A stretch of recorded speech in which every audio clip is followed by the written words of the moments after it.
3 minutes? Yes. You know, this is the 3 minute, the Warning, 10 minutes I emergency spent on the power trigger. only.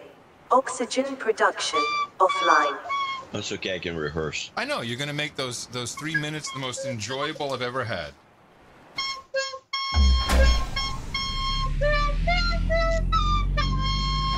Power restored. All primary systems online.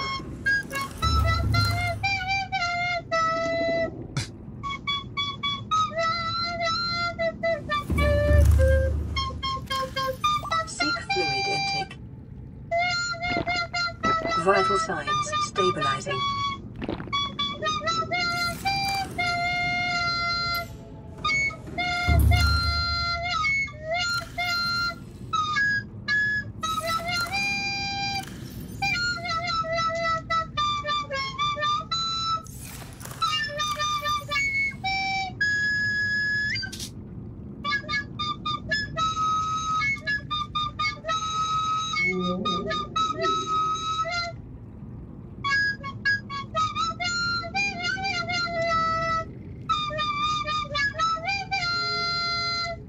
Thank you. Thank you. Well, it's actually, you know, it only took you a couple months since Christmas to learn Jingle Bells, but it's pretty good. It was a medley. Jingle Bells was just in the medley. I'm sorry.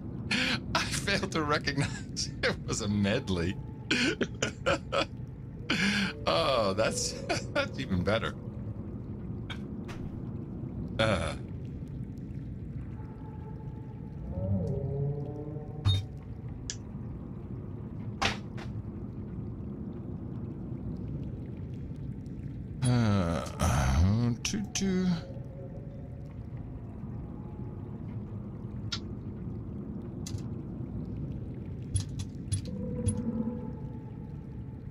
Okay.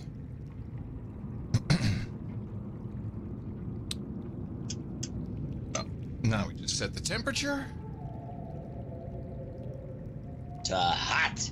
Yeah, right. That is where the keeper and I are incompatible. Oh yeah, she likes what? Hot house? No, it's in the mornings I'm cold and she's warm. Does she heat up at night when you're sleeping with her? Oh yeah. Yeah. She has to get rid of the covers so bad. Yeah. Yes. She's hot-blooded, check in and see. Got a fever of 103. Come on, baby. You know how to dance. Well, at least you know she's not a lizard. Yeah, I guess I do. Rilla. All right. Ready when you are, sir. I love my truck and I love what I do. Hit it. Adam Curry, John C. Dvorak. It's Thursday, March 8th, 2018. This is your award-winning Gitmo Nation Media Assassination, episode 1014. This is No Agenda. Reminding you it's not just a song, it's a medley. And broadcasting live from downtown Austin, Tejas, capital of the Drone Star State, in the Cludio. In the morning, everybody. I'm Adam Curry. In the morning. And from northern Silicon Valley, where we've turned Alexa into Hillary Clinton. We're coming after you, Siri. I'm John C. Dvorak. It's Crackpot and Buzzkill in the morning. Yeah, that was the biggest non-story of the week, and you opened with it? Yeah. Oh, jeez. Guys, I got a lot of emails saying it was actually my pen. This is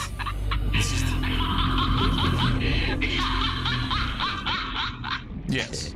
This is the story that apparently the Echo device started laughing for no reason. You know, this thing does a lot of stuff for no reason. It's not I have just a clip, by the way, of it laughing. Oh. I'm gonna play it. Yes. Hold on a second. Laughing Alexa. Yeah. Really? That doesn't sound like. Interesting. Sounds just like a pen. It does sound like the pen. I saw videos of different laughs. Well, everyone sent me notes, and even my wife said it sounds like the pen. Yeah.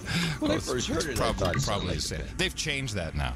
But I'll tell you, the Echo trips all the time. All of a sudden, you'll just hear, I'm I'm sorry, I don't know the answer to that. Or, okay, I'll do it later. I mean, just weird stuff for no reason. Which reminds me, you reminded me of something that's funny. I had hooked up my old Galaxy phone to some car I was driving around through the Bluetooth. Yeah. And I just had to play music. And so it goes in, it starts to play music. It plays the various songs that I have that are on the thing, which may be only a dozen or so.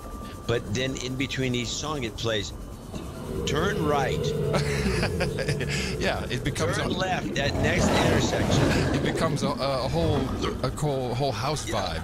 Yeah. 300 yards. Yeah. And I didn't realize that a lot of the directions for the turn thing is actually little snippets that are on your phone. Oh, you didn't know that? No, I thought it was coming over something else. Yeah, okay. So it's just playing the playlist and it's just finding this and throwing it in there for some reason. Yeah, exactly. Way to go, Google. It's a music file. Yeah. Before we really get started, I need to ask you something. A very, very disconcerting article came out in Wired magazine. Yes, and I'm going to read. I got some notes about it. I'm going to read to you. If you move to the San Francisco Bay Area, prepare to pay some of the most exorbitant home prices on the planet. Also, prepare for the fact that someday your new home could be underwater, and not just financially. Sea level rise threatens to wipe out swaths of the bay's densely populated coastlines. Because of what's happening in Greenland right now, the map of the world will have to be redrawn. This is what would happen to San Francisco Bay. There it is, baby. Sea level rise in the SF Bay Area just got a lot more dire, and we asked John C. Dvorak, our reporter, our journo on the scene, to tell us how the mudflats are doing. Well, I'm looking at them right now, and I use the word whelp, W-E-L-P. Yes. And I see the mud flats. I'm also looking out on Golden Gate Fields, the horse track, which is at sea level, more or less, probably about 3 feet above sea level. Yes. And the parking lot, it would be at probably 3 or 4 feet above sea level. And I've never seen any even splashing, but the mud flats are still there, as they have been apparently since about 1880, when the maps were first indicated there were mud flaps there. Mud flaps. Mud flats. Mud flaps. With Yosemite Sam on them. Yeah. Now, the other thing is in that, so that's bull crap. Why are they just trying to keep people from moving into the Bay Area? Or yes, and by the way, there is some erosion, which is different. It's a different phenomenon. You know, Sandy Hill, I guess, wiped out in south of San Francisco every so often because there's nothing to, you know, it's a big wave comes up, this washes and hits the, basically sand. Well, this comes from a scientific study. What scientific study? Oh, okay. I'm looking at it. I can see there's nothing going on. Here. This is published in Science Magazine, which is an official publication. A research article titled "Global Climate Change and Local Land Subsidence Exacerbate Inundation Risk to the San Francisco Bay Area." Huh. Well, I'm looking at it. There's the mud flats are still there. Why are the mud flats there if this is going on? I love this. And by the way, the freeway, the entire Freeway 80 goes along the bay, and it can't be more than 5 feet above sea level, and it's been there forever. Well, so whoever did this study, they create the inundation hazard maps, and so they've taken a look at these, and after their study, they say, this is from the abstract, the maps estimating 100-year inundation hazards solely based on the projection of sea level rise from various emission scenarios underestimate the area at risk of flooding by 3.7 to 90.9%. 90.9. But the range is from 3.7 to 90.9. Okay, so basically... I can do a study for the range of 0 to 100. Yeah. Well, there you go. This is what would happen to San Francisco Bay. And meanwhile, still almost zero reporting on Venice. But who cares? Who cares, really? Who cares? Yeah. Well, let me see. we had the Oscars. I just want to start with that. Yes, we should start. I was going to say, let's start with the Oscars. By informing you, I have 0 clips from the Oscars. I have 0 clips too. So that means all we have to do is talk about it. Yeah, because I might as well just rebroadcast the whole show if you wanted to do a clip. So I believe, here's my thinking on it. You can tell me, I might give you my review. All right. I didn't think it was as bad as it could have been. Right. I think a lot of people it had the lowest ratings in history. Yes. And I don't think it's through any fault of them, because I thought Kimmel did a fine job trying to liven it up. Well, he wasn't. Hold on. He wasn't crazy anti-Trump. Let me hold on. I disagree. The opening sequence, which was okay, but I miss me a good Billy Crystal sing and dance number. I'm sorry, Kimmel, very functional, but he's not. He was kind of out of place in the Crystal arrangement that was the stage. You know, it's kind of a low. Well, let's start with the best MC they believe ever was Johnny Carson, who did it for almost 10 years, and others. And they never did a song and dance. I don't believe a song and dance. It's just not the tone. But no, hold on. I'm just saying, I personally missed that. But the opening sequence, like the third sentence, was a joke about Trump, which I don't care. I thought most of his jokes were funny. But you're telling me that that's not a tune-out factor? I think that's a tune-out factor. I also think that there was an expectation of the whole thing being about Me Too and being preachy. Yeah. It was. The anticipation of that, well, I think people can't put up with this anymore. They're sick of it. They don't need the lecturing. Right.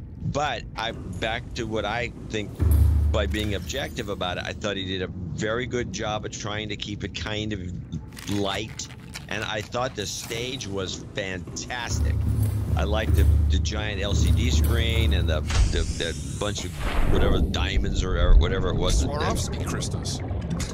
Yeah, those. Whatever. Harry Winston did the set. I thought the set was beautiful, personally, and I thought that the show moved along, at a pretty decent pace. I didn't think it was getting too tied up here or there. I thought some of there's some snubs, and the snubs seemed to go at the women, and so I was a little surprised by that, by who won everything. And it was okay. I watched the whole thing. It kept me entertained. Yeah, I sped watch. I will admit, I sped watch. Okay. Now we watched it all in real time, and just after the first 15 minutes, I said it's going to be low ratings. There's no other way. Besides the fact that people don't go to the movies that much anymore, and many of these films are not available yet on demand. I think that doesn't help. But what you really notice is that they're also, none of them are blockbusters. Well, yeah, and that's never really been the case with the Oscars. But what you're seeing, it used to be in the 30s. What you're seeing is, I don't remember, a group of elites who really don't care about anything but themselves at that moment. That no one seems to care about the broadcast. I look at this from a broadcast perspective and go, okay, but I just don't understand. If you even have the risk of deteriorating your ratings, why don't you wait a little bit before you bring in the jokes? I think that makes a big difference. I think you're probably right. In fact, it's a known fact amongst public speakers that if you want to start your public speech with a joke, you're taking the biggest chance you can take. You should never, because if you start with a joke, I've done this. You got it. Have you done it unsuccessfully? Yeah. Yeah. It takes, if you do it unsuccessfully, it takes a long time to get them back. It takes 45 minutes to get the audience back. And then at 47 minutes, the speech is over. Yeah, hope you liked it. I'm gone. So you don't do that unless, you know the audience very well and they expect it. Yeah. But no, I agree. It was a dumb idea, and I think people are sick of just Trump bashing on everything. Yeah. We listen to the news. You get enough Trump bashing on the news. Yeah. You don't need our entertainment to be all Trump bashing too. No. And for me personally, it's like, let's go across the street to the movie theater and talk to the little people for a little bit. Meanwhile, bitching that we're going too long, we're going too long. What was the point of going to see the little people and shoot hot dogs at them? I didn't understand. It's rude. To me, it's just like, hey, you stupid fucks, here, buy our tickets to the movies and eat a hot dog.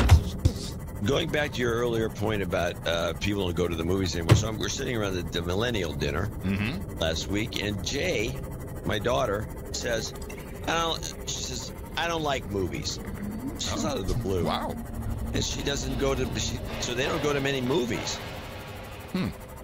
Does she watch them on demand? Does she like watching stuff at home, or just doesn't like the movies, the experience? She doesn't like movies, is all I know. I didn't go into details. All I was just like taken aback by it. But right. If that, which is the younger generation of millennials, if that group, which is now coming into its own insofar as having expendable income, if they get turned on just by the movies in general, this is not a good thing. Yeah. The movie industry. No. And I'm getting a little sick of it. All these movies, they're all the same. They got pretty much the same formula. They're all from Marvel. It's like Marvel just took over the business, and I think they're ruining it for everybody. Yeah, they make a lot of money, but everybody else suffers. And the big surprise was The Shape of Water winning, which you say is a plagiarized story, had no chance. That's what I said. Yeah, and I'm thinking this is more a part of Project Disclosure, Bluebeam. Get people used to aliens. For when they pulled the big hoax. No, you don't know. Yeah, well, you can say that about any flying saucer movie. No. Yes, Project Bluebeam. You should Bing it. I do have a couple clips surrounding the Oscars that have to do with it or related to it. The only thing that I thought was interesting was Frances McDermott's acceptance speech, wherein at the end she says, "Inclusion riders." Then that will be the death of the movie industry. If the big stars start putting inclusion clauses in their riders. No, they're just, big stars are made. What do you mean? They don't come out of the blue because of their sheer talent. They're picked up by people like Harvey Weinstein, now gone, and people like that, and promoted into superstardom. You can do it with other people that aren't going to be so susceptible to this nonsense. You can just cut these guys out. Cut them out. Wait, the people who want inclusion riders? Yeah. I don't see it happening either. So you don't think big stars will do that to virtue signal? I think they'll try it. I can see a Clooney doing that. They'll try it in a movie that's already got all kinds of, inclusion in it, and just by basis of the script. In general, it was watchable, but I can see the writing on the wall. This is over. It's going to be too expensive. They won't want to do it anymore. Television in general is. It used to be that a live television event was, maybe 10 years ago was still extremely valid, and it's waning. It's not going to be worth it. Yeah, they have issues. They've screwed themselves somehow. Dolly Parton was on Nightline. She has an opinion about mixing politics and show business. I'm not being political. I don't do politics. I'm not getting into any of that because I have a lot of fans out there and I don't want to offend anybody. And besides, I just don't get into that. And so if you are deciding you may want to ask me something more serious, don't, because I'm not going to answer it. Fair warning. Okay. I'm not going to. I might still ask. Well, you can ask, but I might still tell you where to put it if I don't know where you got it. We have a president of the United States who said those things on that bus. I'm not addressing that. I do not get into that. Of course, I have my opinion about everybody and everything. But I learned a long time ago, keep your damn mouth shut if you want to stay in show business. I'm not in politics. I'm an entertainer. And yet, you're also a role model. Yes, I am. That's why I don't talk about people. Very good, Dolly. I got to go visit Dollywood now. Yeah, I want to go to Dollywood. I hear it's actually pretty good. I've always thought about it, but every time I've been in the area, which hasn't been recently, I just forget about it. But I hear it's really interesting. It's at the top of my mind. Now, the foreign film, best foreign film was Icarus. This is the film about the Russian athlete's doping scandal. which we in future, if there's going to be another awards telecast, we should definitely have a look at the foreign film category, because I think that's where some real virtue signaling comes out from the Academy members. And have you? I mean, I don't think it's available yet, but have you seen any of this movie, this Icarus? I have the trailer. It's no wonder it won. I was thinking that would start. I ask you questions, and you answer yes or no. Were you the mastermind that cheated the Olympics? Yes. Today, the World Anti-Doping Agency suspended Russia's sports drug testing lab. 99% of Russian athletes are guilty of doping. It's worse than we thought. If this is true, it is an unimaginable level of criminality. Criminality! What happened to just cheating? Now it's all criminality. To facilitate one of the most elaborate doping ploys in the sport history. This goes all the way back to 1968. Every sport. The Russians have been doping since almost before I was born. Well, so have we. And how do you're right. I never noticed that point, but you're right. How's it go from cheating, which is what it is, yeah, to criminality? To criminality, like they robbed a bank. Well, it is the International Olympic Committee. They are close to God. Oh, you don't mess with them. They can really screw you up. There is a. Well, this is interesting. There's a. Let me see. This is Ann Thompson. Here we go. Used to be editor at Variety. She was on a podcast, and these days, media deconstruction also needs to be on podcasts. This is the Showbiz Sandbox. I think she now works at another publication, but she's an authority on Oscars. Basically, what I was wondering, if you think about the Oscars, you know how people say that the indies have taken over the Oscars? I was really aware that the politics of Hollywood were very front and center, and of course the politics of Hollywood are very liberal and it's all overdue, and it's got to happen, but I wondered how that played in the mainstream of America. Yeah, I would agree with you, although let's face it. Because the movies are supposed to be inclusive of everyone, and they're not, but they're also supposed to be inclusive of Republicans and, conservatives and Trump supporters. We're not supposed to be leaving them out of the Oscar ceremony, if you see what I mean. Well, we're not supposed to have Oscar ceremonies celebrating racists and KKKers, but conservatives, yes, but not maybe not the false equivalency. Let's do it. And another thing I noticed, which I thought was just beautiful, at a certain point you had the guy who does that spoken word kind of rap deal, the bald black guy. Yeah. And he goes, President Trump, he's got his whole rhythm going, which is exactly the same rhythm he uses for the Microsoft commercial, which they aired one break later. Oh, I saw that. That was unbelievable. Like, wow, it's shameless. It was shameless. Have the guy do the same cadence, the same tone about evil America, and then roll out the Microsoft commercial right after that. Right. The movies are supposed to be appealing and popular for everyone, and while I want Hollywood to do all of these things, but they were putting this agenda, this political agenda, way out front at an Oscar ceremony. I'm not saying they did the wrong thing. I'm just questioning what its impact is going to be on mainstream America. Do you follow my drift? Absolutely. I think that's why they had the military montage. They celebrated war films to show we thank our troops. No, that's not why they did it. The military montage was a thank you for all the money they spend in Hollywood. You can't... Who is this guy? He's the Showbiz Sandbox host. My God. Yeah. And it may also be the reason why it's the lowest rated Oscars of all time. 28 to 29 million viewers is the current prediction of how 26 was the real prediction. Yeah, it was less. I don't think you'll hear that lady mention this on the M5M. That's why she probably you've never seen her on the M5M if that's her message. That's why you hear it on the podcast. Well, definitely these guys don't seem to realize that half the country voted for Trump. Yeah, minus the 3 million. Yeah, and again, I don't understand how, from a business... I mean, MTV even had the business acumen to stop playing music videos to eventually build a $10 billion brand, pissing off their base.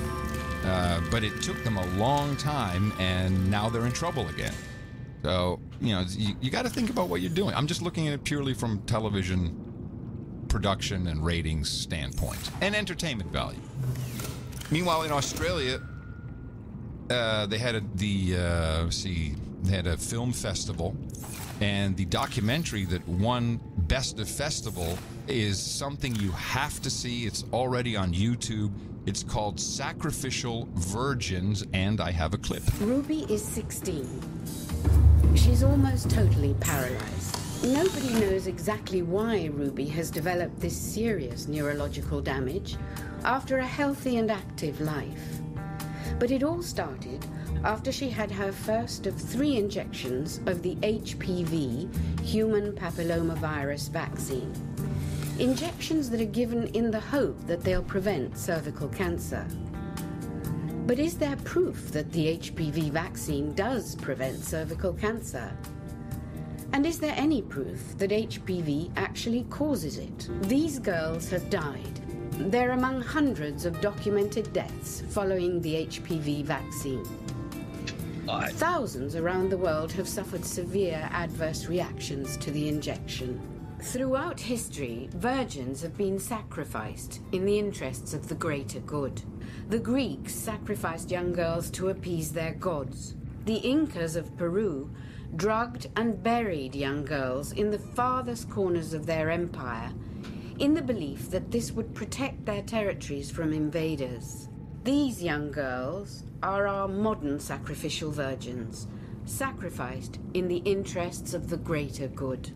You should probably go watch that documentary on YouTube quickly before it's gone.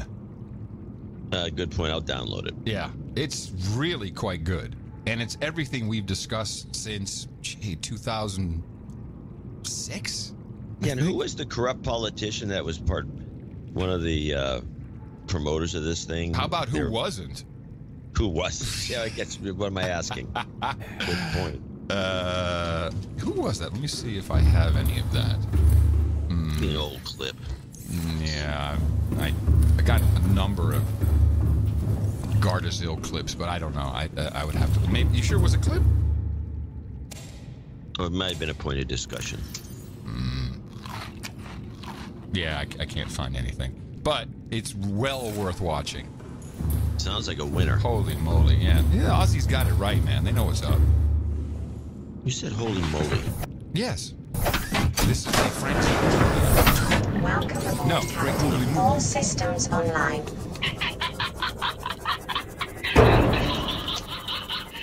Well, let's see what we got going on here. I have a couple of offbeat clips. Well, let's start. I think the most important clip. Let's not do offbeat. Let's get down to business. Yeah, how about the Hope Hicks email? Listen to this clip. Yeah. I laughed when I heard this. From President Trump's former communications director and longtime confidant, tonight a stunning admission. Source inside the room for Hope Hicks's testimony last week to House Intelligence Committee members investigating Russian election meddling tells ABC News Hicks said one of her email accounts was hacked. The hack taking place during the 2016 campaign. It is unclear whether it was a personal or campaign email account. The disclosure raising a host of questions about who was behind the hack and what exactly they obtained. Hicks resigned a day after that testimony. Any collusion? Yeah, it was a little unclear, like it was some... Wait. Yeah, but did you hear the end of this clip? It was a little... No, I didn't hear it perfectly. I'm sorry. Let me get to that again. Yeah, here we go. Communications obtained. Hicks resigned a day after that testimony. Any collusion? Are they just editing that in now? I have no idea. It sounded just like the other one. I didn't put it in. It sounds like I put it in. No. Wait a minute. Whoa. What was the clip we played on the last show where that any collusion was in there? It was this another... let me find it. Oh, it was another Hope Hicks clip. Yeah, it was the Hope Hicks clip. Hope Hicks. Okay, hold on. Let's find that because it sounded identical. It is. Yeah, it was I don't know. It was ABC 1, 2, 3, 4. I don't know which one that was in. Damn it. Well, it says kicker or something might be used. Anyway, yes, it was the. Yeah, I think they're taking out the just. What was the point of any collusion in this story? To mind control. It was about the email. It wasn't about. I mean, the other story was about kind of, maybe you could say that and get away with it, but this one was just ridiculous. Any collusion? What? About my email? I don't know. Or maybe it was 2 shows ago. No, I think it was, well, maybe. But let's go do a little more on this, because I was listening to ABC. This is Muir talking about Hicks and Trump hacks, and they can't not, they obviously have a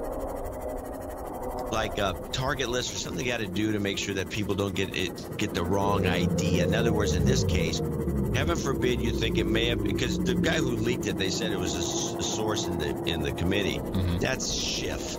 Yeah. And so you have to assume that maybe the leaks, or I'm sorry, not the leaks, but the hacks was the NSA. It's the first thing I think of. It wasn't even really clear if it was her main email or not. No, they did mention that it was unclear what email they're talking about. But let's listen to this, where they try to make sure that you don't think NSA. Cecilia, that news tonight that Hope Hicks had one of her email accounts hacked during the campaign. This is not the first indication that we've heard that the Trump team may have been targeted by hackers. Yeah, David, last year the FBI warned the Trump organization, the family business, that there had been an attempted hack from overseas. It's not just the family business. The FBI has also warned top aides here in the West Wing, including Hope Hicks, about being targeted by foreign hackers. But tonight, on this latest admission from Hicks's attorney, David, no comment. Cecilia Vega. Oh, jeez. Just so you know, it's the Russians. Exactly. Overseas. That was the implication. It's overseas. Oh, yeah. It's the Russians. Well, since we're talking about Javanka's spy, Hope Hicks, your No Agenda show, once again from the future, Chris Matthews and guests finally figure it out. The warring tribes in the White House. You're much better at this than anybody else. Here's the tribes. By the way, this has a very, I won't even say anti, but a very Semitic nature of what he's saying about tribes. And he's gonna lump a whole bunch of Jews together and call them a tribe, which I found borderline. The warring tribes in the White House. You're much better at this than anybody else. Here's the tribes. Ivanka, Jared, Gary Cohn. That was apparently one of the tribal groups, one of the gangs, if you will. And now that gang's under assault again. Cohn's gone. Jared is on the, I don't know what, he's on the opposite of the on-deck circle. He's not going to go to bat. Well, what's going on there in terms of the warfare inside the White House? Well, that's a great point. First of all, you'll recall Steve Bannon called that group you just talked about the West Wing Democrats. That's how closely aligned they were in terms of policy and alliances here. You're right. Jared Kushner has effectively lost his top security clearance. Remember, he was the guy spearheading Middle East peace. What does that mean for his ability to carry out that task? I think ultimately what it means, Chris, is that right now, John Kelly has been emboldened. And what's so interesting about that is that just several days ago, we were talking about the fact that maybe he would be on the chopping block in the wake of the Rob Porter incident. And so you are seeing... that was the failed coup. These power but hold on a second. Let's back it up to the point where she says, we were talking about, you were talking about it. Mm-hmm. That doesn't mean it was actually going on. I never felt for a minute that John Kelly was going to quit, resign, or get kicked out. No, that was the coup. That was the attempt. There was collusion. It was a storyline made up to keep the pot boiling by the media to make sure that we were aware. I disagree. Chaos. Can we say it again? I disagree. I think it was a story made up or launched by Hope Hicks, who wrote the release about Rob Porter.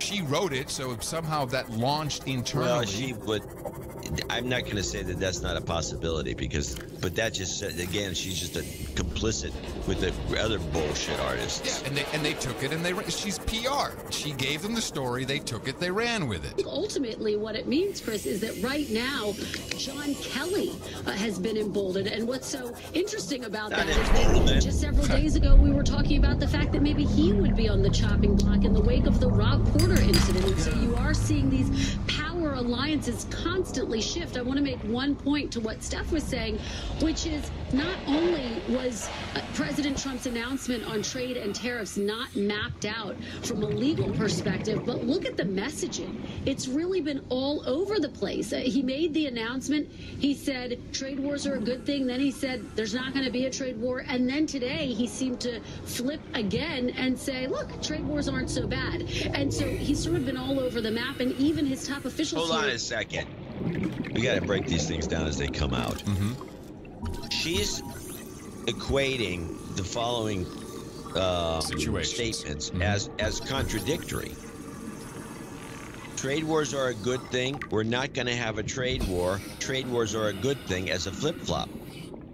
There's no flip-flop involved here. You're right. It's not a positive and a negative. It's not like saying trade wars are a good thing. No, trade wars are a bad thing. Trade wars are a good thing. They're a bad thing. He says that, trade wars are a good thing. We're not going to have a trade war. We're not going to have a trade war is not the opposite of it's a good thing. But she makes the claim that it is. Well, she's a professional journo. She gets to do that. She has license. It's constantly shift. I want to make one point to what Steph was saying, which is not only was President Trump's announcement on trade and tariffs not mapped out from a legal perspective, but look at the messaging.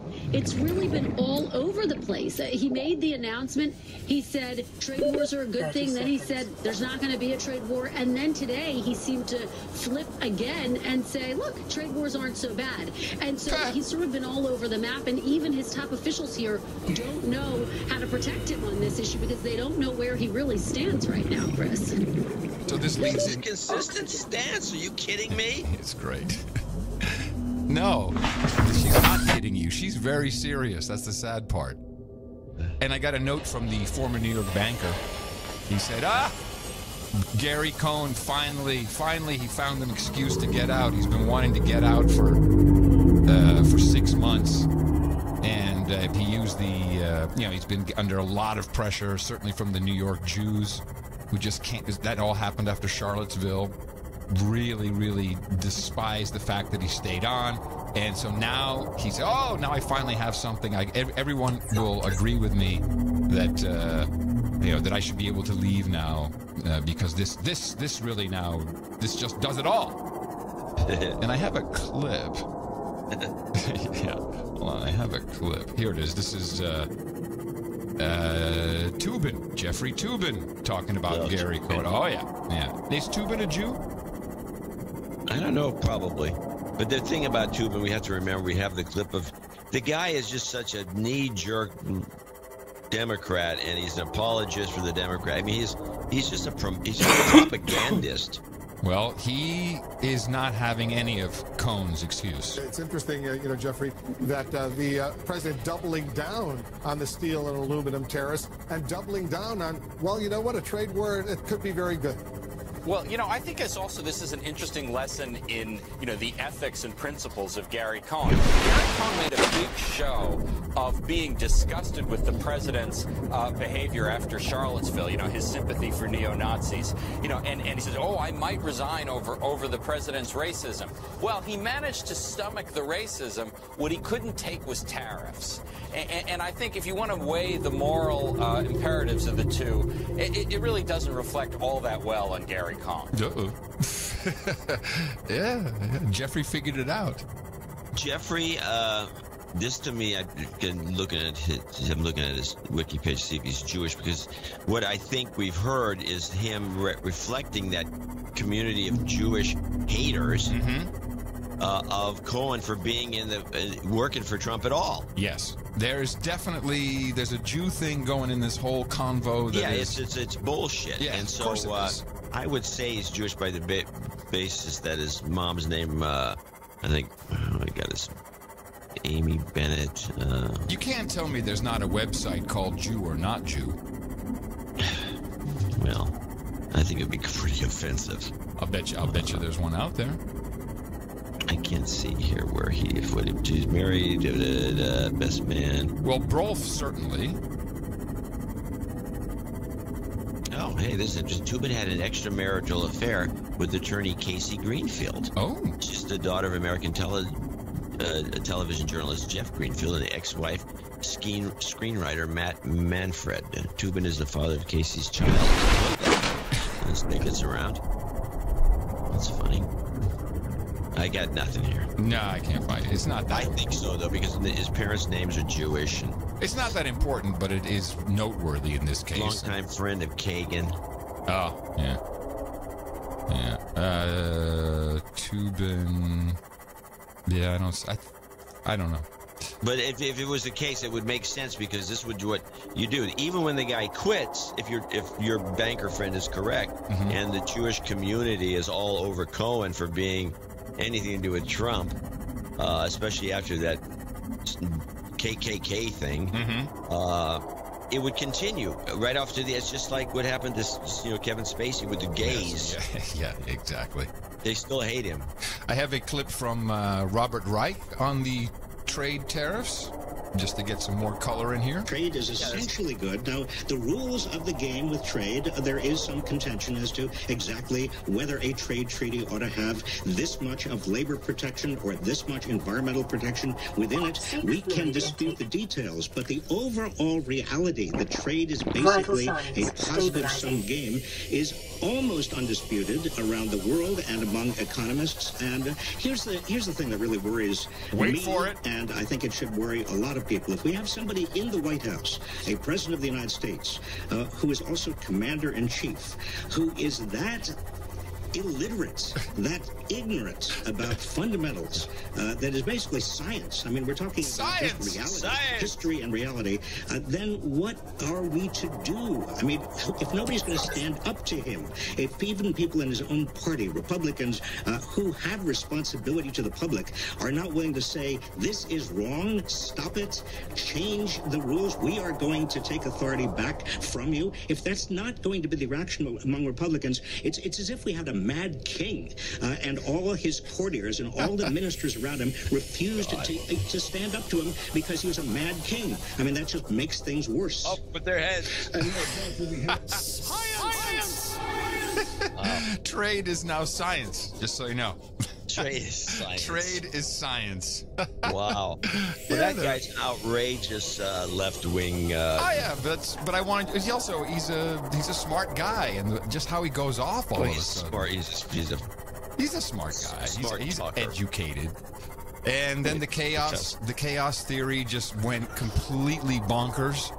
The past few days, which we identified very early on. I'm still waiting for someone to actually cut in a Get Smart clip. Welcome aboard. You know it's coming. Here's Chris Matthews. Organizations. It goes back to the Trump with his guests, where he admitted that he pitted his own wife, Ivana Trump, against one of his casino executives in a battle for control. Certainly we saw it on the campaign. It was the whole premise of The Apprentice, and now we see it in the White House. He likes there to be warring factions, I guess, giving him the benefit of the doubt. You might have good ideas emerge from that battle, but more often than not, what you get is chaos. But it looks like chaos, Anita. It looks like chaos. You You said it earlier today, or earlier on the show, how if you have someone who's leaving, the normal way to do it is to have someone who's coming in and some replacement at the same time. Instead, what the White House has been doing every single time is saying, this person's been thinking about it for a number of weeks. If they had, why didn't you have someone lined up replacing them and just have a smooth transition? And they haven't done that for anyone. Hope Hicks, the same exact thing happened with her. It's just chaos.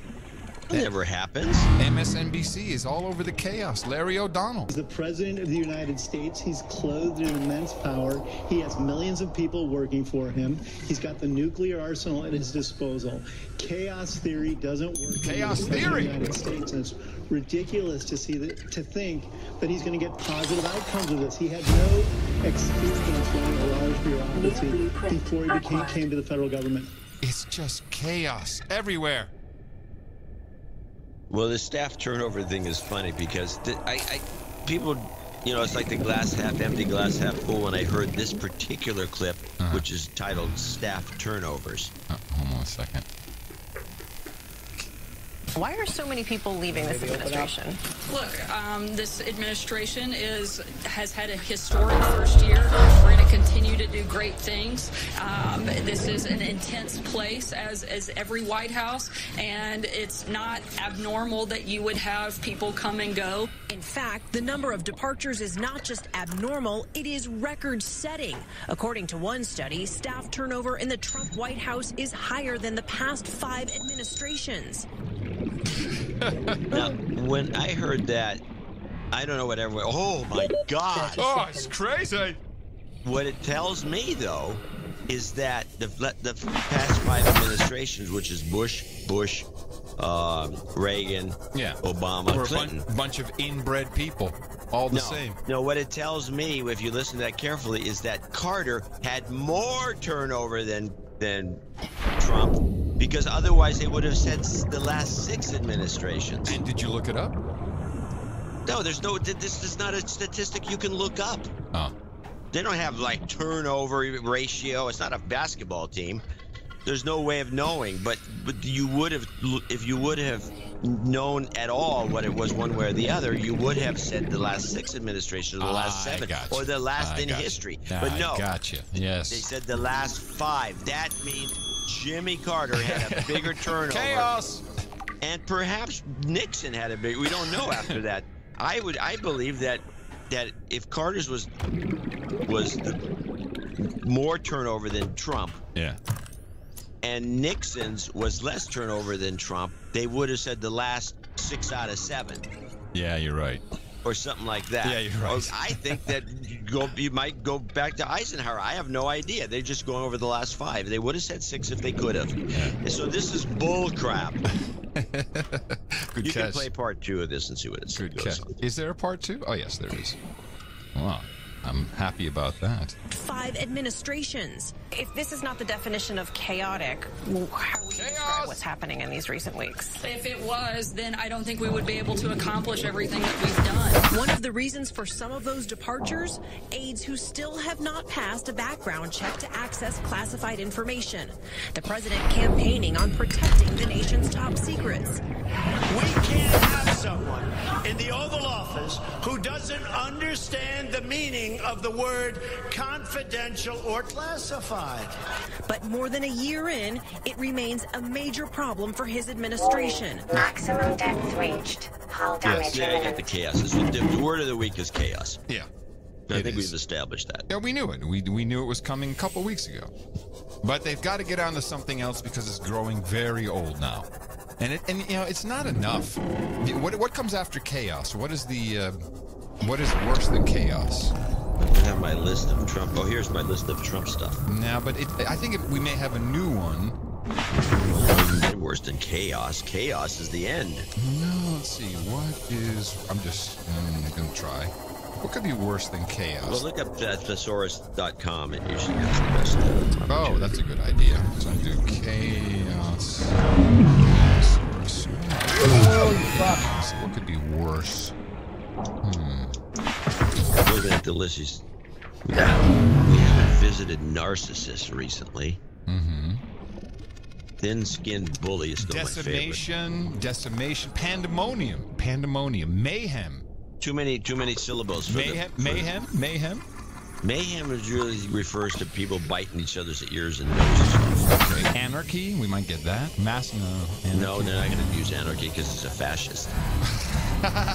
That wouldn't fit the messaging now, would it? No. That's about all I've got. Maelstrom? No, that's too tough. I think you have to go back to unstable, insane. Yeah, but I think we've got the list but that's more about him. This is about the situation, and that's why it's a little new. I'm looking at this. Okay, disorder, confusion, anarchy, entropy, bedlam. No, that's a good one. Tumult. Bedlam. I like bedlam, but bedlam's. I don't think half the public knows what bedlam means. That's why they would use it. No. I don't think you can get past chaos. I think they shot their wad with chaos. I think pandemonium is one worse than. How many syllables? What? They can't do 3 syllables? I don't think that the newsreaders can say it that easily. Ruckus. Hullabaloo. Pandemonium. That's 5 syllables. Tumult. No way. Hue and cry. I like hullabaloo. A hullabaloo. Yeah, hullabaloo. But everyone is reminded of a rock and roll song. Hullabaloo used to be a TV show. Oh yeah, like I remember that. They got nothing. Okay. They screwed the pooch with chaos. Well, let me do a couple of Trump hate clips. Okay. Good we news. Love those. Yes, good news first of all. It was a hoax. AM Joy is not canceled from MSNBC. That's just disappointing to the public in general. I'm very happy because now I can still get clips from Joy Reid and her guests. And she had the illustrious Maxine Waters on. Oh, God. Which is actually a two-parter. It was so good. And I have a little entraînement in between these two-parters. Where's my ship? But between the self-deprecating jokes and the lighthearted... Ah, yeah, she's talking about Trump's gridiron speech, which is... what is the... It's the gridiron? Is that what it's called?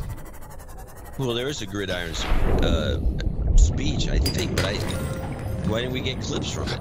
Because the gridiron is verboten to be telecast. Okay. Yeah, so that's part of the deal. So they're telling us as if either one of them was there. Yes. Well, she'll actually mention that. But between the self-deprecating jokes and the lighthearted roasts of Trump's favorite targets in politics and the media was this below-the-belt jab at Congresswoman Maxine Waters. Quote, Maxine Waters, he must be impeached. That's all she knows how to say. He must be impeached. But he's done nothing wrong. Doesn't matter, they say, what he's done wrong.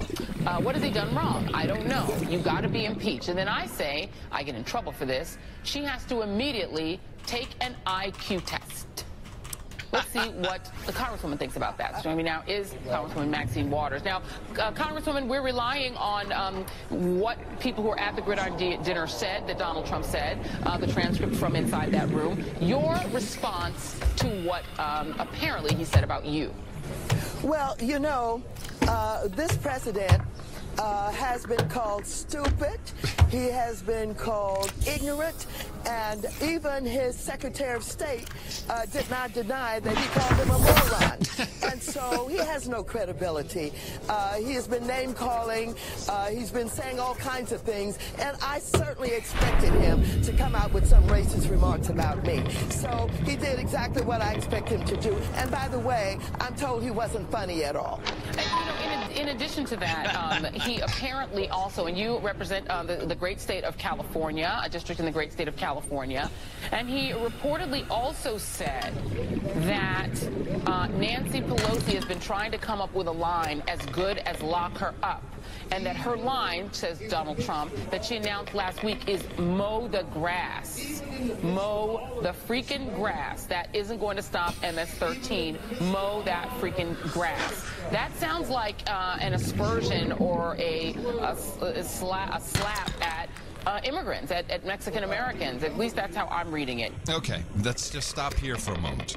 Wow. So she is so racist, Joy Reid, that all she can think of when she hears this poorly researched quote is that he is making a slam towards Mexican Americans or Mexican, just illegal whatever Mexicans, because in her mind, it's only Mexicans who do yard work, which is incredibly racist.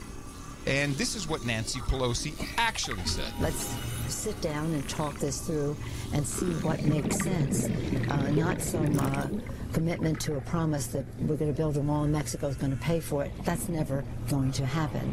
But let's talk about where a more serious structure might be necessary, where fencing will do, where mowing the grass so that people can't be smuggled through the grass.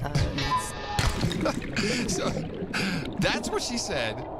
Yet Joy Reid immediately thinks it's a racist statement. 1 second, folks. I believe 65% of all gardeners are white. And young kids mowing the grass. But it was so telling to hear her immediately think, oh, he's just being racist again because, yeah, only Mexicans mow the grass. Who's racist here? Joy Reid. It's pretty obvious she is. Sadly, Maxine didn't hear the question because she was out at Selma doing the bridge walk again. But I want to play the rest of the convo. I have never in my entire career seen a president talked about the way this president is talked about. He's called a liar by everybody. As a matter of fact, it has been documented that he told over 2,000 lies in the 1 year that he's been president. In addition to that, I just talked about how his staff talks about him behind his back, and even his appointees to his cabinet. And so whether he's disparaging Nancy Pelosi or Maxine Waters or the state of California, it is time for the Republicans to stand up and take the responsibility for protecting this country and be on point to get rid of this president. This president needs to be impeached. It is absolutely clear to me, and it will be proven that he has colluded with Russia, and he's obstructed justice before our very eyes. And so he can't be funny. Nobody really thinks very much of him.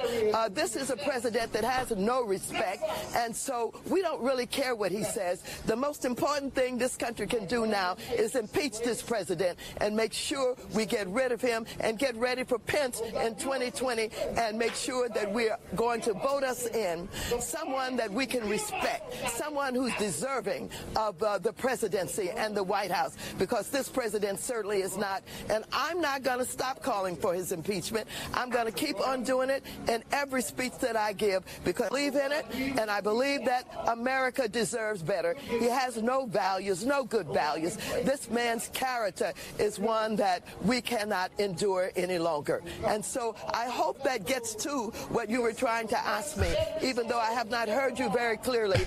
Thank you for giving me the opportunity to repeat over and over again what I've said constantly about him. Welcome aboard, Captain. Step away from the crack. Those days are over. They called you out on Fox tonight.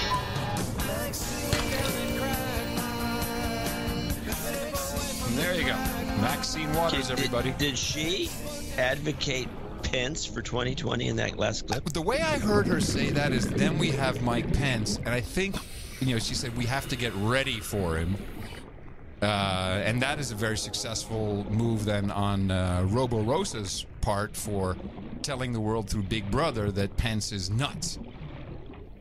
And he's worse, he's a religious nut. So yeah, they don't want Pence as the. And by the way, how would that? Does she really? You're smacking your lips. Yeah. Do you think there's real collusion between Maxine and Pence? I wish. That would be good, wouldn't it? That'd be great. I got one more clip from AM Joy, which was just another one of those incredible clips. Part of this is that there is a conservative media that is very particular about portraying the way they feel the world is and the way it should be. Unlike the liberal media, who don't at all tell you how the world should be. Objective. Very objective. In this worldview that is being portrayed, Chicago is this hellhole, right? Where everyone is shooting. It's like gangland, because none of them have ever been there. Yeah. And the way classrooms should be is that all teachers would be prepared to take out a gun, and it's somehow the Wild West, when the actual Wild West didn't allow people to carry guns in the city limits. Is that true? Was that the rule? It would be a city-to-city decision. That's bullcrap. At some point, does the conservative media run out of viewers? Because it is... I love this. Look at the ratings. The top 25 cable news shows is pretty much all Fox, except number 3 is Rachel Maddow, and number 24 is Anderson Cooper with his CNN show. Joy Reid doesn't even show up in the top 25, yet she's asking, at what point do they run out of viewers? Whereas it is now, in fact, that the complete lunacy of what MSNBC and CNN are doing is they're losing viewers. It has to be something they're doing. Guns in the city limits. At some point, does the conservative media run out of viewers? Because it is appealing to sort of an old, kind of crusty, creepy, weird worldview. Oh, they're all going to die. Yes, yes. How did you know? These young people who are a big, big cohort of the American population do not share. Well, I think that there is some credence to the idea that at some point, just the process of evolution, some of these viewers, they're going to thankfully die off, and that'll be the end of that. Thankfully. It's worth remembering that if this deal goes through, we know to an... Didn't mean to do that. Yeah, thankfully they're going to die. Yeah, just advocating for death. So they're advocating the death. Yes, of the Fox viewer, I guess. Point. Just the process of evolution. Thankfully you die. Thankfully. Some of these viewers, they're going to thankfully die off, and that'll be the end of that. At the end of the day, the worldview that is espoused on conservative media Listening to the No Agenda podcast live while paints playing this distorted Subnautica. picture that if a crime is committed by an illegal immigrant, how are you doing today? It's the worst tragedy ever imaginable. That the family is pointed out at the State of the Union by the President of the United States when that happens. When a crime is committed instead by a white person, well, let's make 1,000 excuses for it. Let's blame the process. Let's blame background. Isn't that exactly what CNN and MSNBC do? Isn't that exactly what they do? You never hear about black shootings on, you don't hear it anywhere, not on Fox, not on black MSNBC. shooting in Oakland every other day. Yeah, but now they're accusing Fox of what they do themselves. The family is pointed out at the State of the Union. That old Dutch saying. Ja, wat je zegt ben jezelf, met je kop door de helft. The President of the United States when that happens. When a crime is committed instead by a white person, well, let's make 1,000 excuses for it. Let's blame the process. Let's blame background checks. Let's blame mental health. That's exactly what you're doing. I'll tell you, look what happened in the Las Vegas shooting, the worst mass shooting in American history. There were no warning signs. There was no faulty background check. That Stephen Paddock, a white American male, got as many guns as he could get his hands on to unleash fire on innocent people going to a music concert festival. Where's the conversation about what safeguards do we need for that? Yeah, why don't you tell me that? Because Fox ain't doing it, you ain't doing it, CNN ain't doing it. No one's talking about that anymore. The worst shooting in history, as if it's just been erased. Worst shooting ever. One conversation about bump stocks, it went away until there were kids who were gunned down at a school. This is going to... Yeah, and then you guys brought out the same thing again. Keep happening and happening. And really, at this point, we're at a point where the Donald Trump and the Republican Party, they are complicit in what's going on in this country. The next time there is a mass shooting and nothing has been done to prevent it or stop it, the Republican Party and Donald Trump own it and are complicit in it. Absolutely. That's right. They will own it. Absolutely. They will own it. Absolutely. They will own it. Own it. They'll be complicit. That's right. The blood on your hands, Donald Trump. Blood on your hands.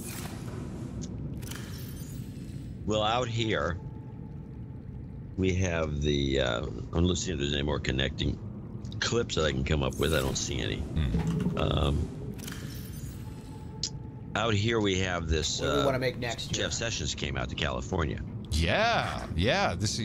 He's suing California. He's suing California. He's got 3 under some law because California is telling the feds that there's a great irony that I'm witnessing because I'm right in the middle of this.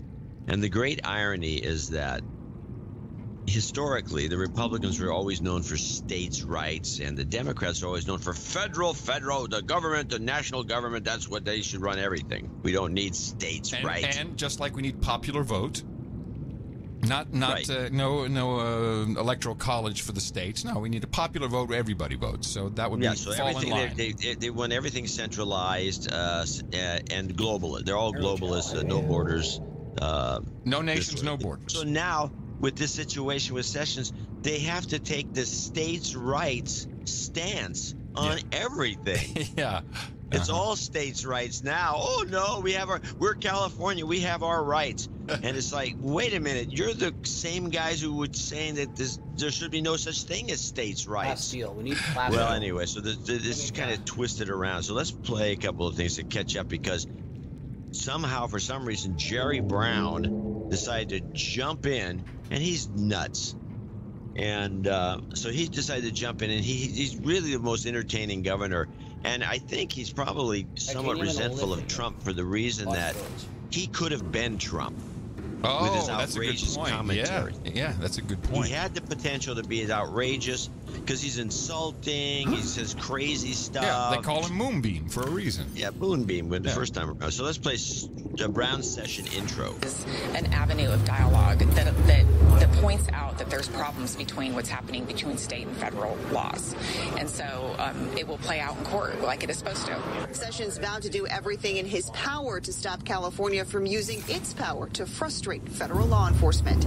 And we intend to win this fight. Sessions says his department is simply asking California and other sanctuary jurisdictions to stop actively obstructing federal law enforcement. He thanked the officers in the room and reminded them that the federal government has their backs. In Sacramento, Christina Rendon, KTVU, Fox 2 News. Well, within an hour of Sessions' speech, Governor Jerry Brown jumped in with a strong defense of California. And a couple hours later, Oakland's mayor came out swinging as well. KTVU's Paul Chambers joins us now with the mayor's response. Paul. I tell you what, guys, Mayor Libby Schaaf didn't mince words when speaking about Attorney General Jeff Sessions. She said she's concerned with the threats and takes them seriously. However, all she did was stand up for members of her community. Schaaf says she feels Sessions is trying to frighten the American people into thinking that all undocumented people are dangerous criminals. And welcoming the 84th. The federal government's fight against sanctuary cities and states hit home as United States Attorney General Jeff Sessions spoke in Sacramento. It's a rejection of law, and it creates an open borders system. It's the only way it can be described. And I call upon him to apologize to the people of California, to bringing the mendacity of Washington to California. Hold on. Mendacity? The mendacity of Washington. What is mendacity? Well, there's the mendacity of hope, I think. Wasn't that something that... No, that was audacity of hope. No, it wasn't audacity. Yes, it was. Audacity. Oh, audacity. Maybe. But what is audacity? Mendacity. Mendacity. Okay. He said it a lot. He likes saying mendacity. Is it mendacity or mendacity? Yeah, M-E-N, mendacity. And it means untruthfulness. Oh. Why doesn't he just say the liar? Yeah, well, he does when he goes on to PBS. They get him on PBS with Judy, and Judy is very frustrated because she's trying to actually do the story, and she's got the Attorney General of California on, and Brown, because he had to be on if the other guy was going to be on. And so the Attorney General would say something, and Brown would jump in. And this went on forever. I mean, this was a very long thing, but I have a piece of it where, they go back and forth a little bit. And this is on the PBS News. This is Jerry Brown on a roll. It's a political stunt, and it's not what our highest law enforcement officer should be doing. Well, Attorney General Becerra, I'm just going to read something that Attorney General Sessions said in California today, in your state. He said, I can't sit idly by when the lawful authority of federal officers is being blocked by legislative acts and politicians in your state. That's not true. As the governor just said, we don't block it. We allow the federal government to do immigration enforcement because that's their role. That's their province. We don't get in the way, but we don't expect them to try to coerce us to do federal immigration enforcement for them. We do public safety, and we do it well, and that's what we'll continue to do. But they should not try to force us by threatening funds for our law enforcement officers, our police and sheriffs, and by threatening that, they think they're going to get us to cooperate with them. That's not cooperation. That's coercion, and we're not going to go there. And by the way, we do cooperate. We cooperate through the state prisons, through jails. ICE can come out here and pick up their man or woman whenever they want. They're going way beyond that. They're going to raids. They're picking up kids, mothers, fathers. What we need, Jeff Sessions, propose an intelligent immigration reform, and we'll work with you. But don't come out and with these kind of gutter tactics bring some of your really discredited politics from your background here. It's just not right. It's not generous, and it's not Christian. Well, Governor, how are the people of the country who may not know the fine... Damn, it's not Christian to uphold the law? He brought that in a couple of times, even though he's a Buddhist. Yeah, interesting. He brought that in a couple of times, thinking he was running a guilt trip. Yeah. And he also condemned Sessions for his something back in Alabama days. Well, there's more. There's more. Crowd here. It's just not right. It's not generous, and it's not Christian. Well, Governor, how are the people of the country who may not know the fine print of your state law versus the federal law to understand this? Because today, for example, the Attorney General said, we admit 1.1 million immigrants lawfully every year into this country for permanent legal status. He said that the good people of this country are right to insist that we create a rational immigration flow and protect the country from criminal aliens. He is focused on people who he says are breaking the law, who he says your state, again, is protecting. That is a lie. I'm choosing my words very carefully.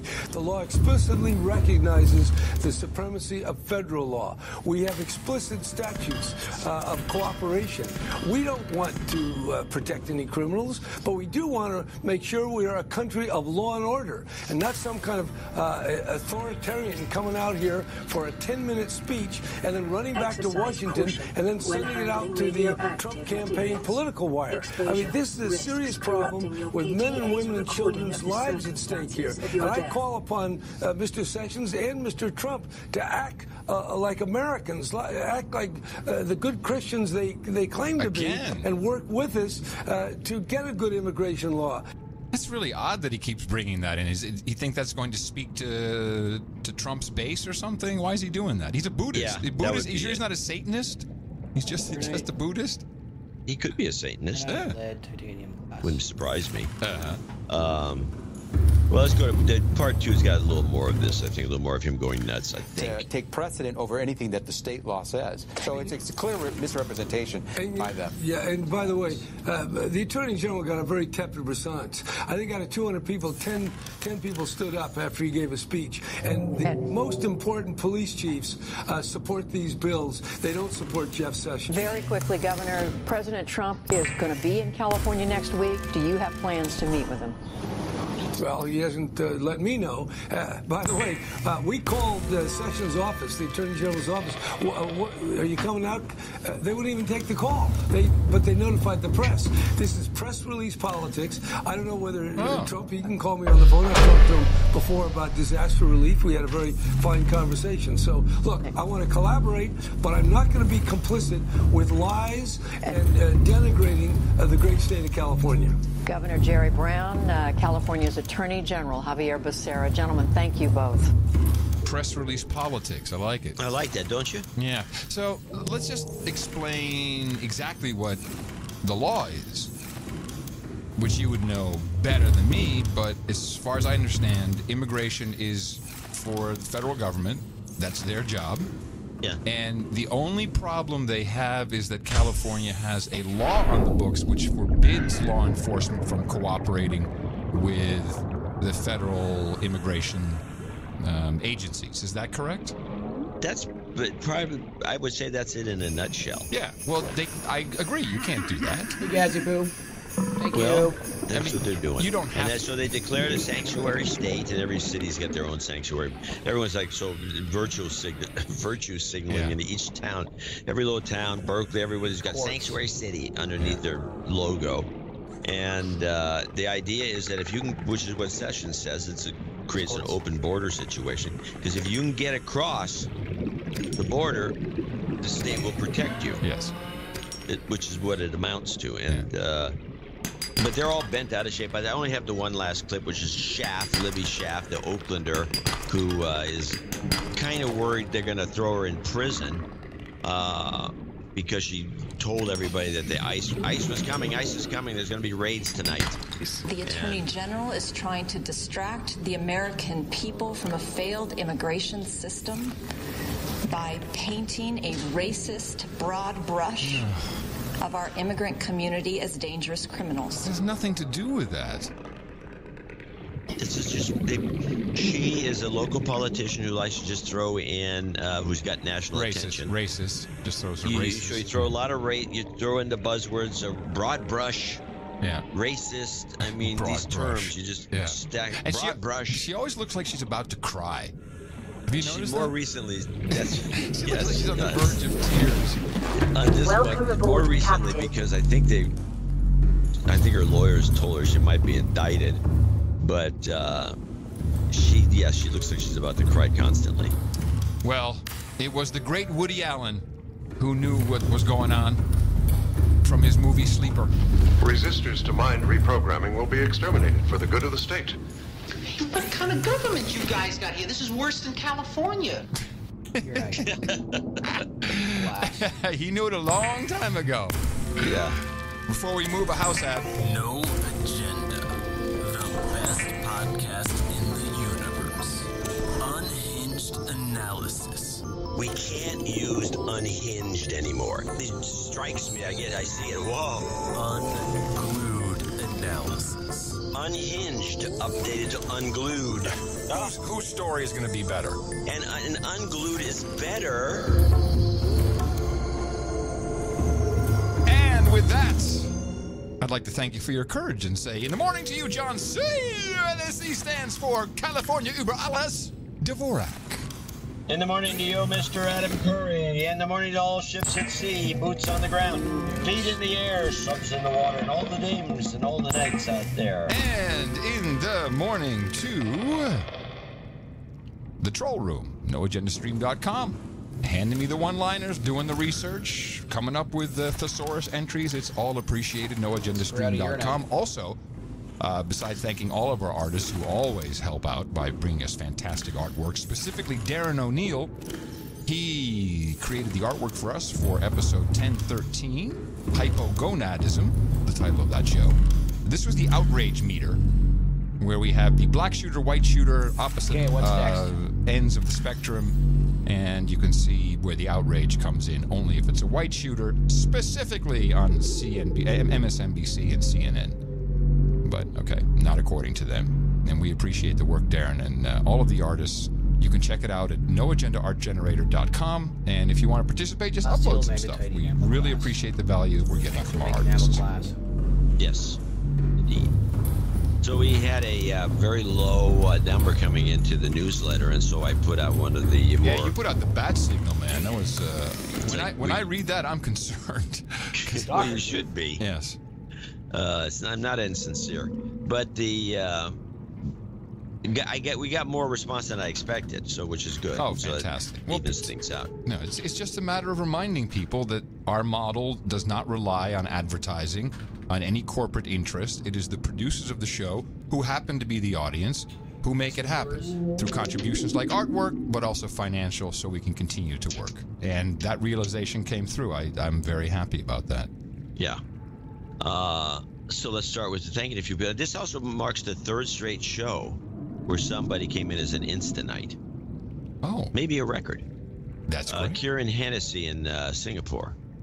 $1,000. KIERAN. And he requests, I believe it's a request. He wants to be the title Knight of Munster. You got it. Thank you. We got to go get some NJNK, I see. Yes, and he puts that on there, NJNK, so we can move right along. Thank you very Sir much. Francis of SRQ, Viscount of Southwest Florida, $666.67. And he says, ITM gents, take myself halfway from Viscount to Earl with today's installment. Plenty of show material these days. Keep up the good work. Wanted to toss out a phrase from the Shays for consideration. Had an old timer tell me one day when referring to the very tight fit on a valve that it was as tight as a Dick's hat band. Or as Dick's hat band. Oh. As tight as Dick's hat band. I never heard that one. I've never heard this one either, so we're going to have to take a little... Then he says perhaps John could explain that one, making the assumption that I'm some old fogey. But no, can't explain it. We'll look into it. Because there's a couple of phrases from the Shays. We're backing up. We're backed up. We got to discuss. I actually have one for you today later. I have a phrase from the Shays. Adam, my original roundtable fare was cookies and vodka, but I'd like to have a serving of English muffins with butter and honey in your honor today. Oh. In your honor. For some reason. Yes, well, I think we talked about it. That I get the munchies when I smoke too much weed, and then I like to have English muffins with butter and honey. Oh, right. It is a no agenda staple now, officially. Okay, well, there you have it. It's a very good catch on Sir Francis's part. Matthew Januszewski in Chicago, Illinois, 500. And he says, this is the note. Best note, you win the jet ski. Sir Brian Lawson and Matthews, and he says Sir Matthew Januszewski. Sir Brian Lawson, parts unknown, $400. Hi, John and Adam. I'd like to. This makes me a baron. I hope he's on the list. It says yes, he should be. He is. I like the territory of Queens, New York, swamplands. I'm pretty sure that's available. NJNK. I'm pretty sure it is. You got it. Thank you. Sir Paul of Winooski, 333. Long time without donating. NJNK. This is the longest stretch of NJNKs. Yeah, 6 in a row, actually. Boom. In fact, we're going to continue it a little bit. It's going to break slightly with Timothy Singleton out of Phoenix, Arizona, with the same as Sir Paul, $333.33, Phoenix, Arizona. May I have a de-douching? You've been de-douched. Of course. That's it. Beautiful. And titanium. So, Sir HMFIC. Head mofo in charge. In charge. Baron of the U.S. Armed Forces, 333.33. And he says, dear crackpipe and buzzkill. Crackpot, not pipe. Crackpot and buzzkill. Crackpipe. Sir HMFIC, Baron of the U.S. Armed Forces here, just saw the newsletter and the call for donations and felt, as a knight and a baron, I must answer the call with a throng of threes. Very nice. That's a good title. Throng of threes. I'm going to write that down. That's good. Yeah, throng of threes. Okay, during the show 1000, JCD mentioned that you hadn't heard from me in a while when a friend of mine gave me a shout out in his donation note. It's true. I've launched 2 new companies in 2017 while still growing my clothing company, so I've been busier than Bill Clinton in a brothel after imbibing a bevy of blue boner pills. A lot of bees. Could have been more poetic the way my reads are. It's okay. I like it. I've been a douchebag since my last donation, no longer. No Agenda producers who want to check out some of the funniest shirts around can use the discount code No Agenda at shop.asmdss.com. And that stands for Awesome Shit My Drill Sergeant Said. And receive 20% off their entire order. Keep holding it down like a fat chick on a seesaw with a fantastic analysis and endless entertainment. That is the best podcast in the universe. No jingles, are never no jingles again, but I will take a Huntsman Karma that breaks that string. Got it. You've got karma. Thank you very much. Nice analogies you've got there. Yeah, well, it's a stretch. Yeah. Now I'm waiting for a theme. Oh, I'm sorry. I'm completely off base here. Fill it up. Stretch. Stretch. Oh, yes. Stretch. We have a donation of $314.59 from... There's not ants on the mic. Yeah, Nussbaum. Nussbaum. Oh, there's a stopper right there. Nussbaum. Come on, buddy, I need your teeth. That's right.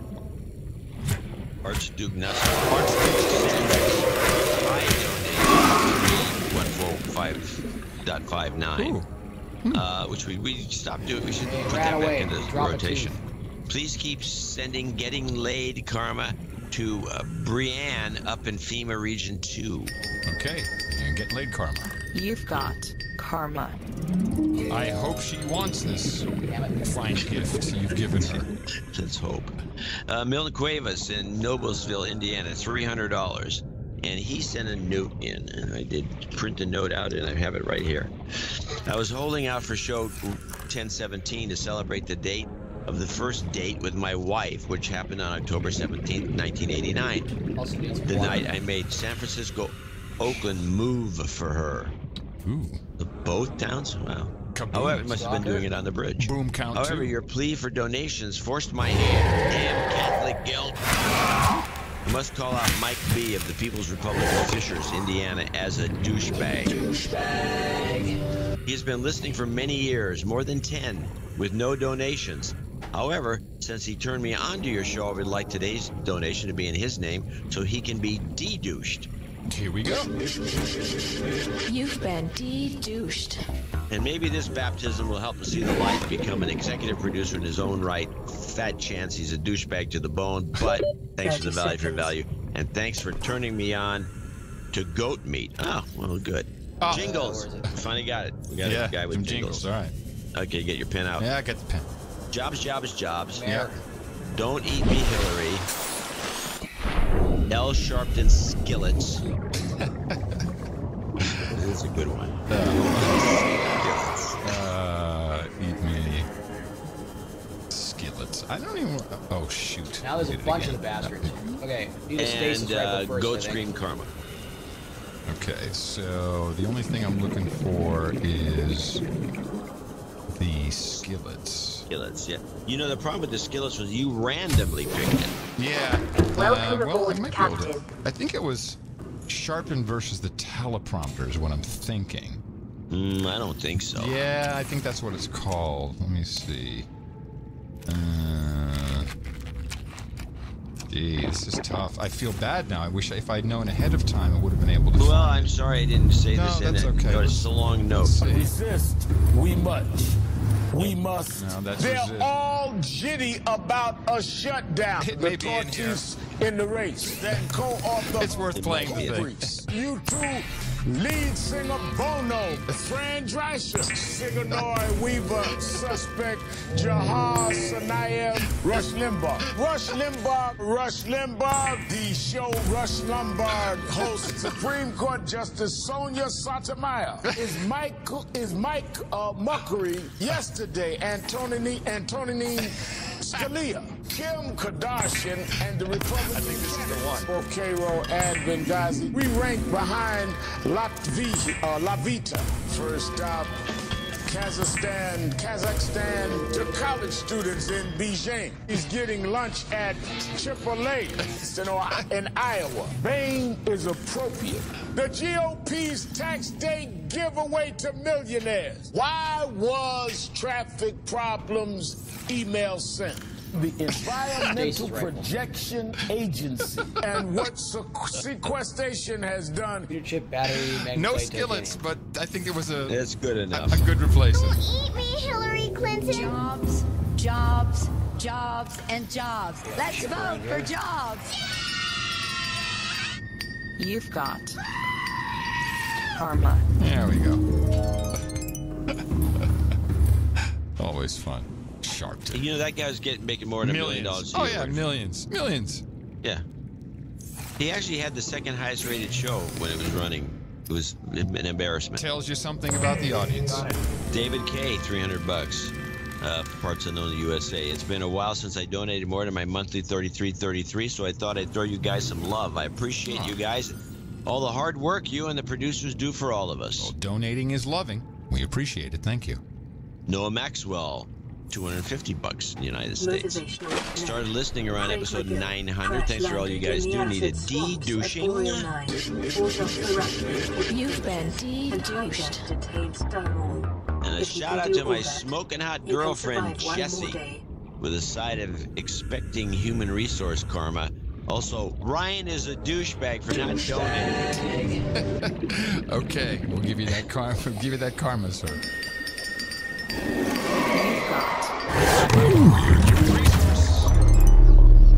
So, Noah was associate executive producer. Now we got Samuel Brown, same amount, $250. Too long since the last donation. The $69.69 karma I requested several years ago worked.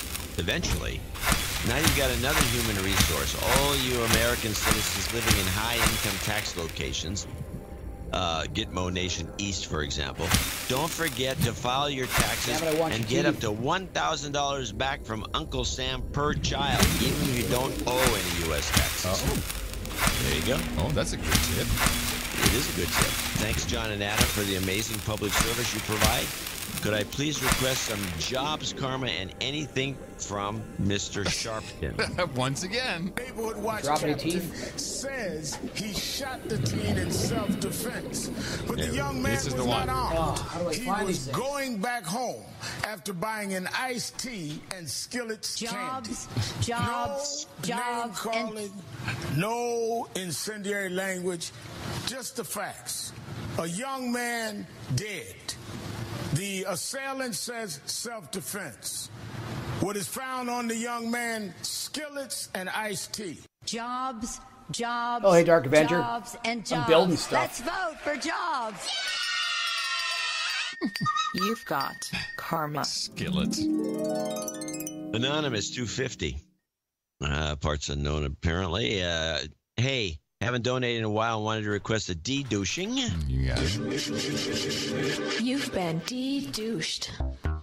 Well, doing my part to help with the early year doldrums. You guys are amazing as always. Keep up the great work. Thank you. Thank you very much. Appreciate it. Thank you for your courage. Nice. Sir Cal, $233. Oops, I just scrolled him. Okay. It says, please give a shot of goat karma to all the producers who supported our business. Sir Cal with lavender blossoms. That's right. Oh, lavender blossoms. I'm almost out of some of the stuff. What are you using it for? I love the lip balm. I'm a lip balm addict, so I love the this. Hey man, I'm gonna watch when I they got pick the up THC stuff. CBD lip balm. You get my drift, baby. That's what it's all about. Give me a kiss and get high. Karma. Oh, I want goat karma. I'm sorry. A side of goat. Michael Maluski in Northcote, Victoria, Australia, 220. I get the lavender. I don't have the lavender blossoms card. I would have read his email address. It's lavender blossoms. Was that it? Okay. Back in 2011, I donated $111 and got blasted for asking for jingles. You are bringing in the minimum $200 for jingle requests. Now I donate $222, about 290 Australian, and ask for NJNK. Oh, I dropped one. Perfect. That's how we should roll. He'll take a quick de-douching. You've been de-douched. Sir Ronald Gardner in San Diego, $201.40. NJNK. Today is NJNK Day. It coincidentally is International Women's Day. Here it is. Sir Dick Bangs in Washington, D.C. I'm gonna mine a few more of those. we get some sort of a joke. Yeah. We don't know who you. Now we like it. We love Dick Bangs. Can't have you canceling the show. My value for value. Just no words for the value you provide. It's sad that you guys are one of the last bastions of true journalism, but thank God we have you. Only looking for jobs, Karma. I'm in line for a promotion, but I work for a Silicon Valley company, so I expect to be screwed. And F cancer for my mother, 1 year cancer free. You guys are the best. All right. Yes, we'll do that for you, of course. Jobs, jobs, and jobs. Let's vote for jobs. You've got karma. Kyle Blank, Houston, Texas, $200. Answering the call for support. No producer should let the show they love struggle. Yes. Just a spot of karma is the only jingle I need. You've got karma. Sir Mad Hatter in Connecticut. Greetings from Sir Mad Hatter, Baron of the Broke State of Connecticut. A short but important note. By the way, the real broke state is Oregon. But a short important note. First, I must rectify the injustice caused by me to my beautiful wife, Dame Jamie. I want to wish her a very happy birthday this Saturday. I believe she's on the list. She is indeed on the list. I would also ask for a very happy delayed Valentine's Day. My failure to donate and participate in these offers has resulted in some unhappiness. Help a Baron out. Also, I urgently need karma. We need to escape the financial ruin that is Connecticut. I have a few, try Vermont. I have a few options in the works, and based on past performances, now is the time for job karma. Yes. Keep up the great work deconstructing the M5M. Jingles, please. Jobs karma. Best to do the Pelosi solo and Trump Pelosi versions. What? What does he say there? Also, Oreos. There's two different ones. Yeah. Also, Oreos are more addictive than cocaine, MILF, and can you see the juice? Thank you for your courage.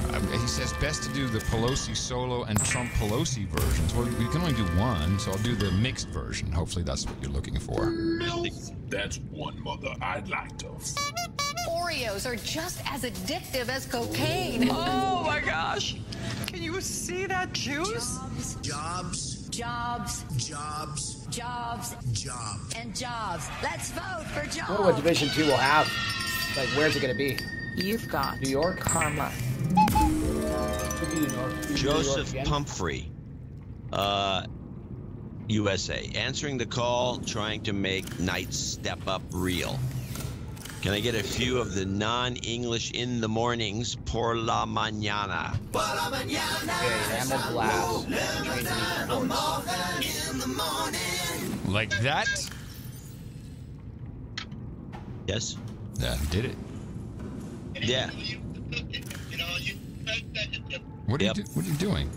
I don't know. I just pushed a button and that's what happened. Stop pushing buttons. I want to thank all these folks. They're the executive, associate executive producers for show 1014 1014. And I want to remind you, we got another show coming up on Sunday. I believe you'll be out of town and you'll be doing the show remotely from a spot someplace unknown in the EU, where you'll be able to give us a direct report on what's going on. Yes, I leave right after the show. We have about an hour for me to get everything done, so praise Black Jesus that everything goes well. We don't need any mess-ups.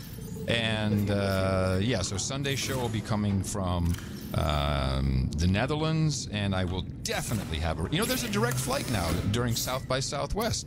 Austin to Amsterdam. Can you believe it? Oh, that's a great time to leave Austin. It's the perfect time. Tina's nothing but pissed. She's like, I can't leave. I got a job. No, get it. Thank you to our associate executive producers and our executive producers. Thank you for stepping up when we needed it the most. That's really appreciated. We'll be thanking more people, $50 and above, in our second segment. And a reminder, coming to you from the lowlands, from Gitmo Nation, European Unions, our show on Sunday. We'd like you to think about us at Dvorak.org. And now that you have all the Oscar buzz and updates, go ahead, propagate the formula. Our formula is this. We go out, we hit people in the mouth.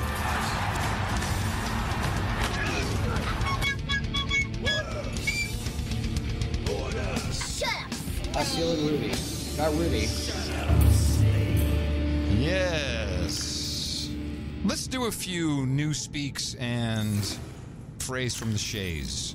Okay. For a moment. We got one from one of our producers, sent this in. This is a British newspeak clip. This is from Tim Kaye's late night. What is it? Late night something or other. This is BBC Radio 4. Hey, it's Sindhu V, and you're listening to the Comedy of the Week podcast. Podcast. The other day, someone referred to this as the pod. And I was like, why? I mean, the word podcast is new enough, and now we have to make it pod? I mean, what is that? I like the British tradition of adding adges and azas. You know? Like Madonna is Madge, and Boris Bikes are Bozzas. Anyway, welcome to the Comedy of the Week, 900 Podge. meters. Oh, that's Or how about, sweet. welcome to the Comedy of the Week, Pazza. There you go. What else do I want to build? Podge. I like Podge. I like Podge too. I thought it was pretty good. Then we have Jelly. Be familiar with these are all abreves, I might point out. Everyone told me abreves, it's called abreves. I didn't realize it had a name, but this is how the kids are talking today. We've got Jelly.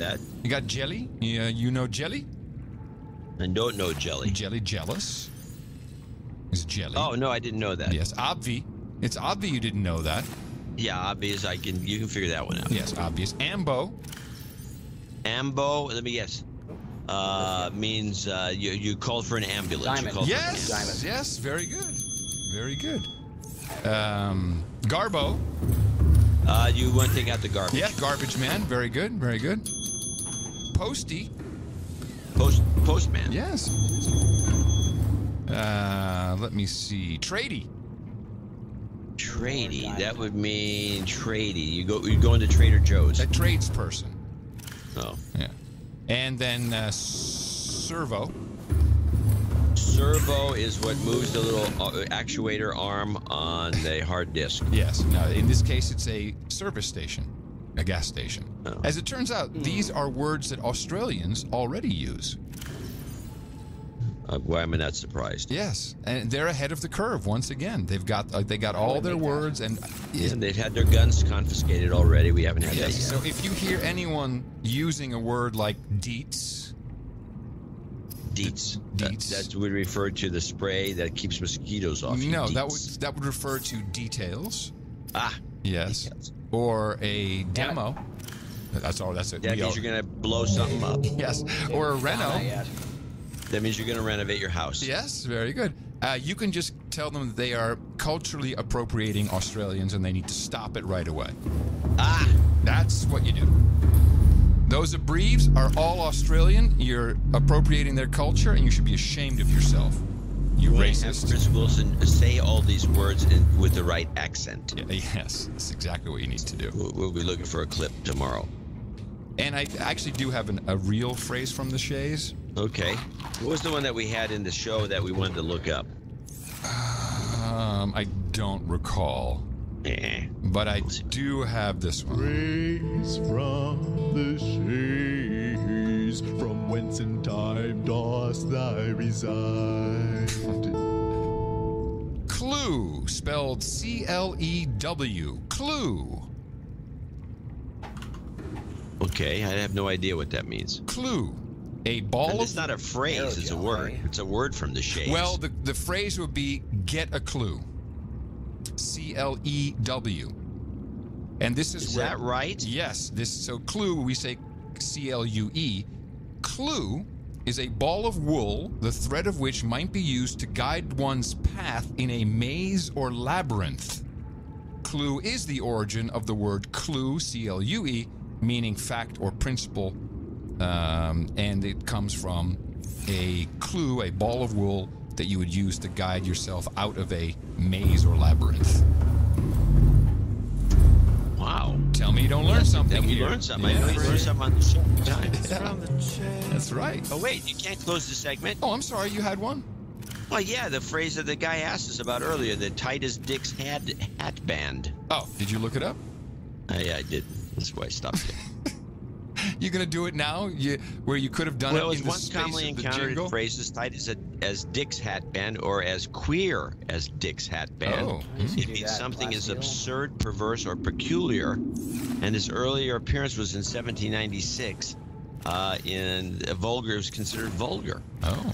And in the Urban Dictionary, I'm going to look at that. It says it's an old Southern idiom, which contradicts the other definition, which is the problem with all these things. Could be used to identify a place that is empty, a person who is wound up, like tight, or you should say wound up, or any number of situations where the word tight is used. Nobody seems to know who Dick was.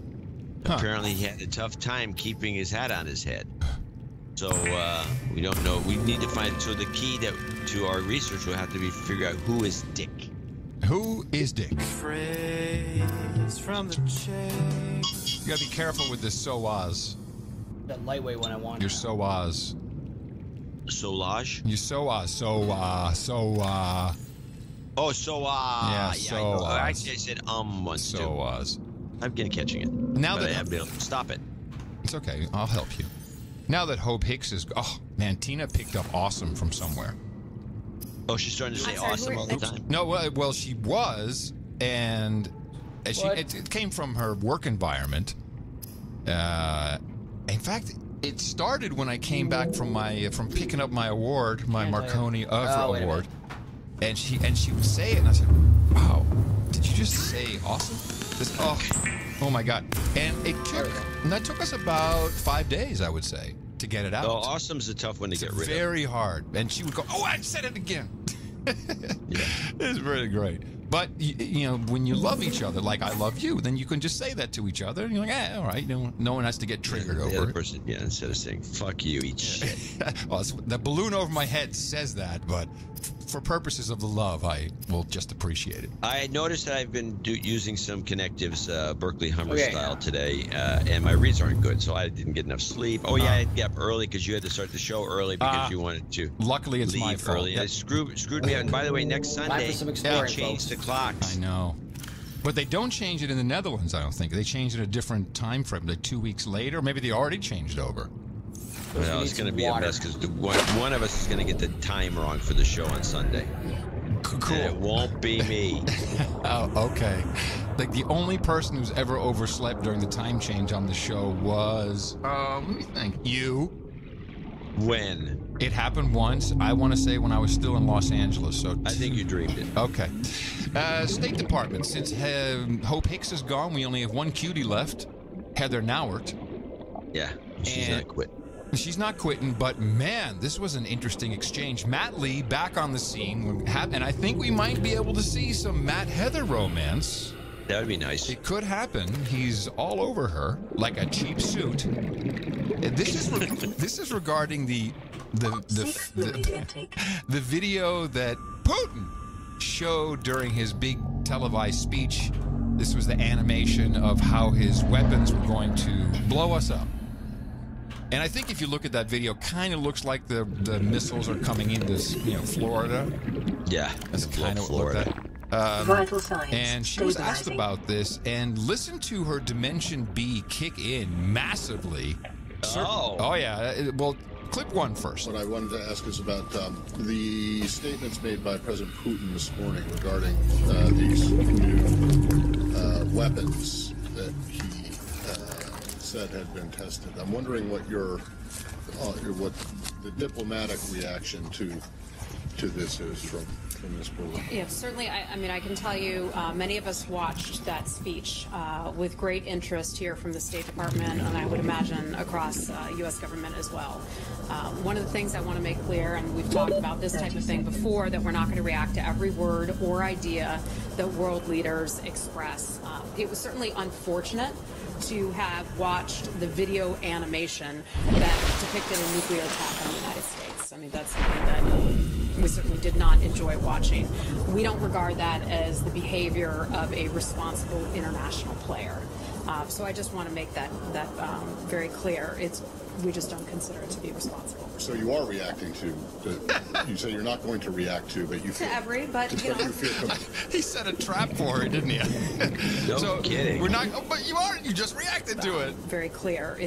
We just don't consider it to be responsible. So you are reacting to, you say you're not going to react to, but you feel... To every, but you feel compelled in this case compelled to say, look, we saw it, and we don't think it's responsible. We don't think that kind of imagery, seeing the portrayal in a cheesy video of that kind of attack being conducted on the United States as being a responsible action.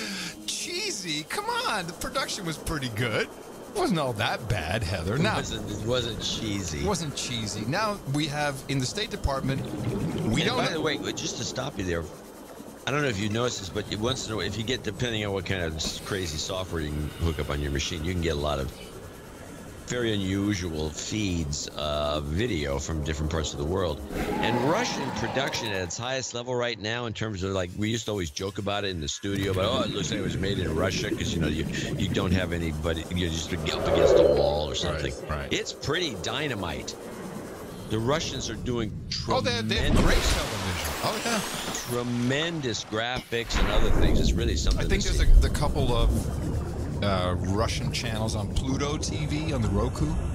Yeah, I've watched it there. It's pretty good. And I'm glad you brought that up, because missing from the State Department press corps is still Gyan Chichikhan. I don't know what happened to her. She's been disappeared. But there were luckily other Russian television journalists there. And look out, Dimension B, here comes Heather. I'm sorry, your name is? Alexander Kristenko, Russian TV. I'm still considering negotiations with Russia on global security issues, in nuclear arms issues, after today's announcement. So your question is, would we cut off conversations and negotiations? And do you change something in your attitude toward this? Well, look, it's certainly concerning to see your government, to see your country put together that kind of video that shows the Russian government attacking the United States. That's certainly a concern of ours. I don't think that that's very constructive, nor is it responsible. I'll leave it at that. It was not attacking the United States. It was 2 missiles sent to different directions. Why do you say that they are taking? Sorry, I'm from Russia. You're from Channel Russian 1 TV Russia. too. Yes. Okay. Yes, Okay. Enough said. Then I'll move on. What does that mean? So she said, "Oh, you're from Russian TV too." Oh, I'll leave it at that then. Enough said. Doesn't even answer the question. And then luckily, some of the other journos pop in here. Different directions. Why do you say that they are taking? Sorry, I'm from Russia. Welcome Channel 1 to Russia. Yes. Okay. Sorry. Okay. Enough said. Then I'll move on. Sorry. What does that mean? What does what I mean?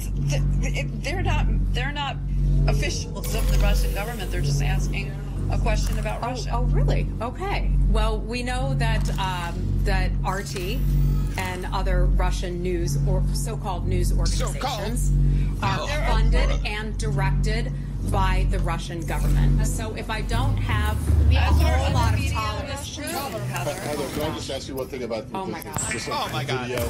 Yes. This video that you're talking about, the cartoon. Excuse me. As I understand it, and I could be wrong, the video that was played doesn't actually show the missiles hitting anything.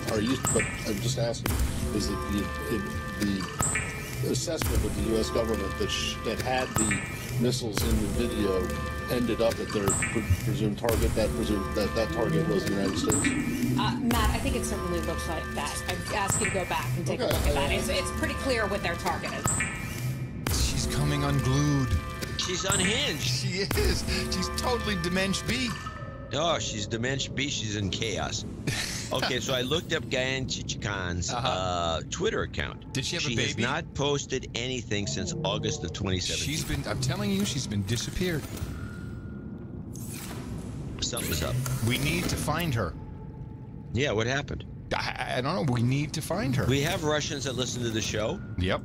But I don't know if, RT is like a, kind of it's a foreign thing. It's like, I don't know if the Russian people or anyone who listens to the show would have a clue about Diane Chichikan. Vital signs. Probably not, but people who listen to the show do. Well, somebody does. Somebody knows something.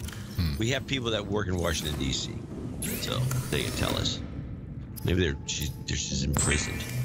Something's bad. Oh, boy, this was a fantastic story.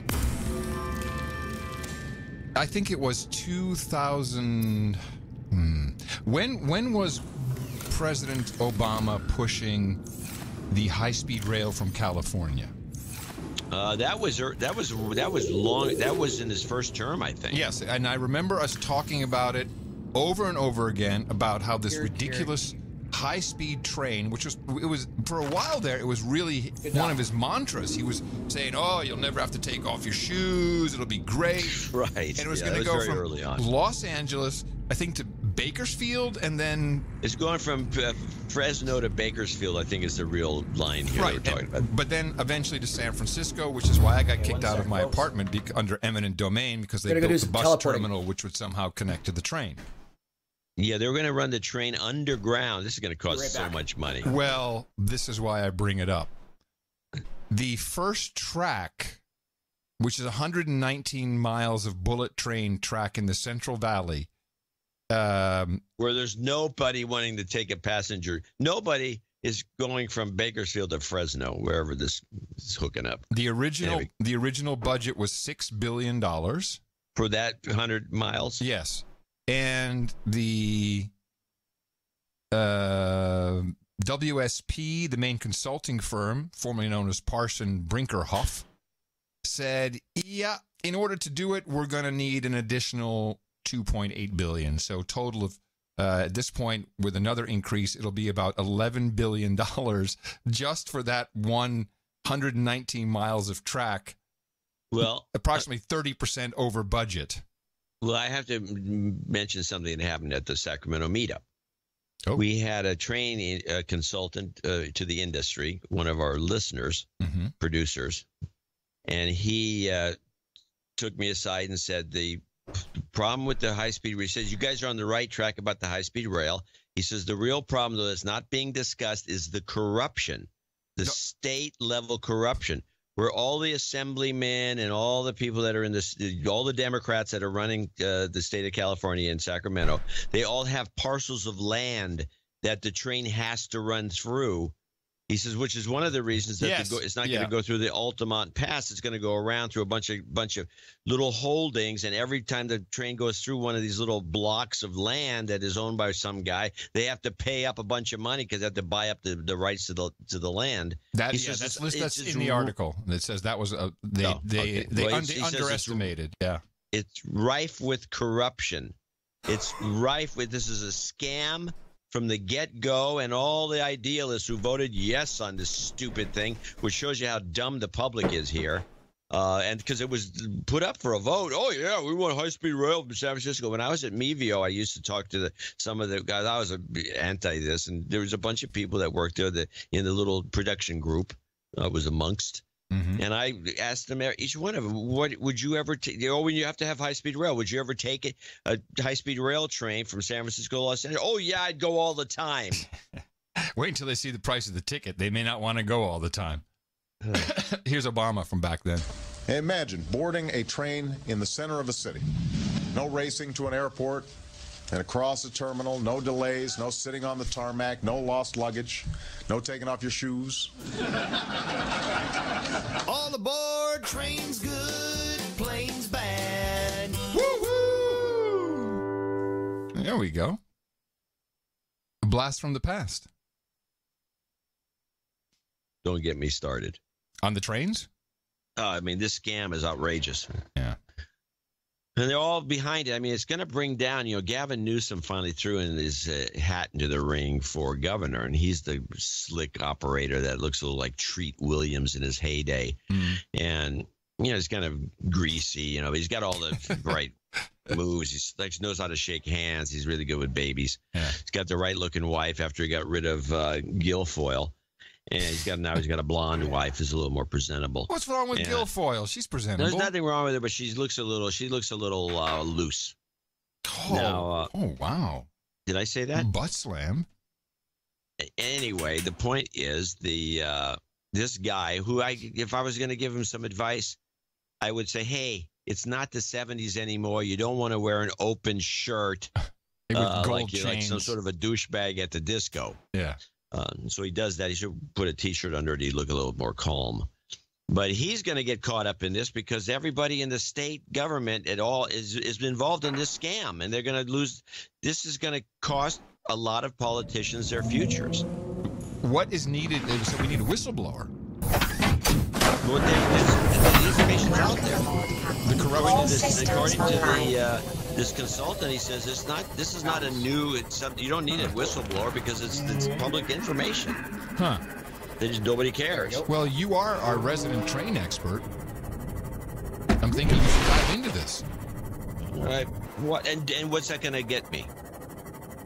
Love and dedication. There, I just dived in. And now it's time for your sexual harassment update. Yes, we have some updates. Things moving along just beautifully. The Weinstein Company deal they were going to sell.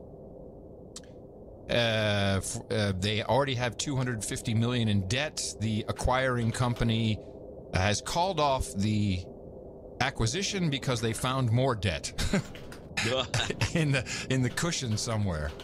Wow. Headline from New York. The New York Police Department is ready to arrest Harvey Weinstein. The question is, will District Attorney Cy Vance finally agree to the arrest, which doesn't seem likely, but... No, I don't think so either.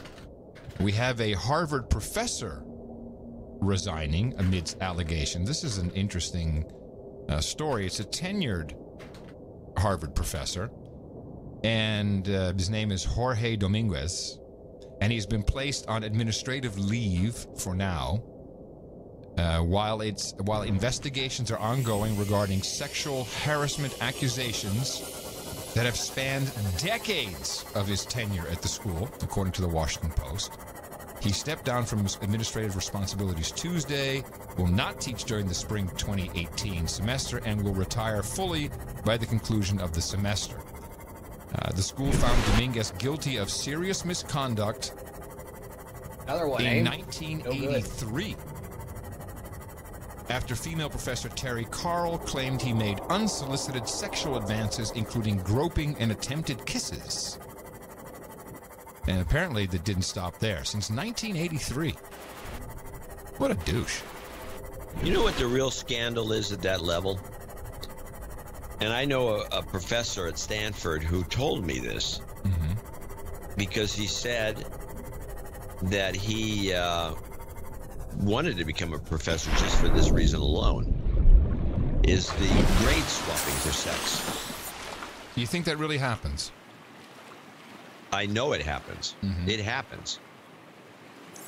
Well, that's at least getting the kids ready, getting them ready for the real world.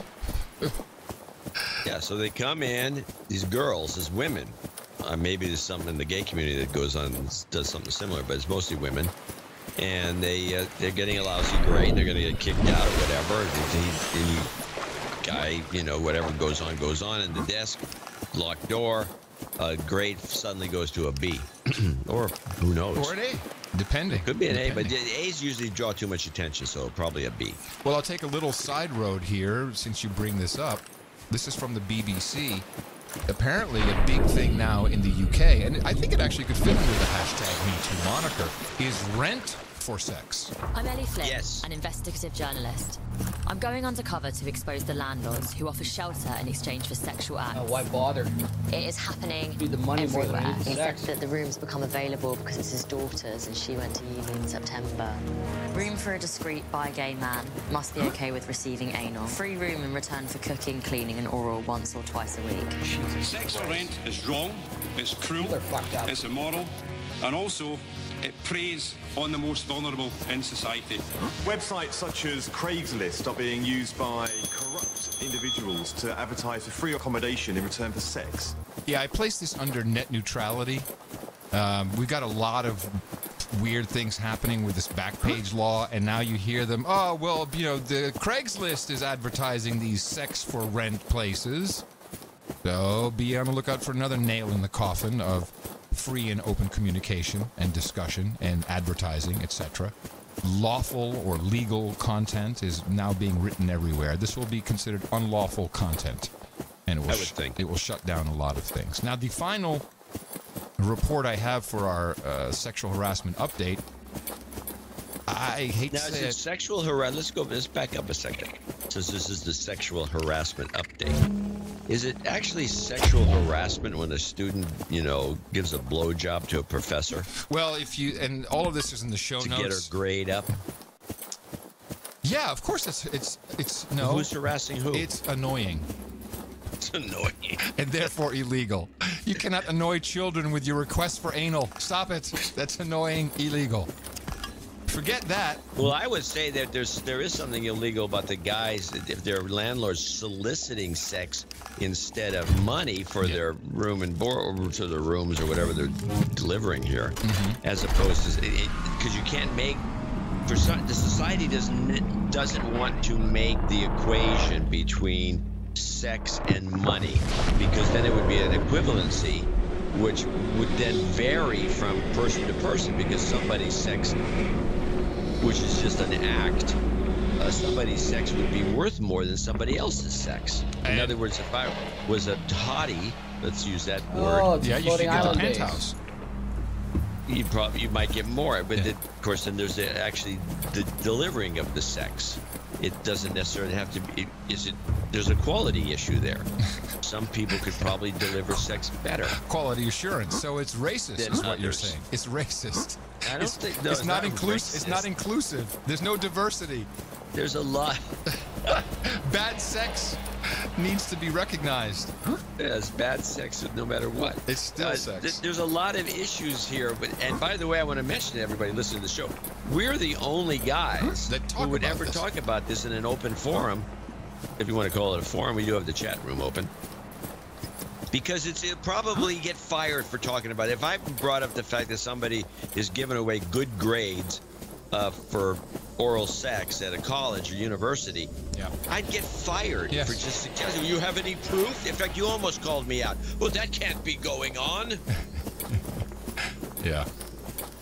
And by the way, which was the dumbest thing you said, probably in the last month. So we've been here. I appreciate that. Can't be going on. It's probably going on more than I think. You've heard of, well, never mind. Cynicism, irony, any of those? No? I've heard of irony. Well, I think you should give you. Okay, I get it. You should give your theory. This is another thing we would never get away with. You have a racist theory about irony. I do? Yeah, and I think it's fascinating because ever since you told me this, is one of those. You tell me stuff once in a while that's a little off the wall, and I dwell on it probably for years. You're really going to have to help me. Back to the show. I don't know what you're talking I'm about. letting you suffer. You said that the Latins cannot understand irony. Yes. Latinas specifically, but all Latinxes have a poor understanding of irony. Yes. Yeah. And I've been observing that over the years. It's true. Believe me. It's true, right? I have not seen any evidence to the contrary. Yeah. It's cultural. It's cultural. I hate to be racist about it, because that's what I'd be called out if this were an M5M show. And you'd be fired. I'd be done. We've been fired about 6 times just in the last 10 minutes. This is the article that I knew was coming. I feel bad for him, but Mark Cuban made the stupid joke about we should throw the game. He got fined. What was it? $600,000? Oh God, that's bad. By the NBA. Ouch. They're going to get him out. And here is the smoking gun. Willamette Week has obtained and published excerpts of a 2011 police report. Not safe for work, this particular article. Investigating a woman's claim that Dallas Mavericks owner Mark Cuban sexually assaulted her while posing for a photo, allegedly reaching his hand down the back of her jeans and inserting his finger into her vagina. Oh, Jesus. Nice. While posing for a photo? Yeah. How do you do that? Well, you put your hand down her back and then slip it in. What do you mean? Fucked up. Try it.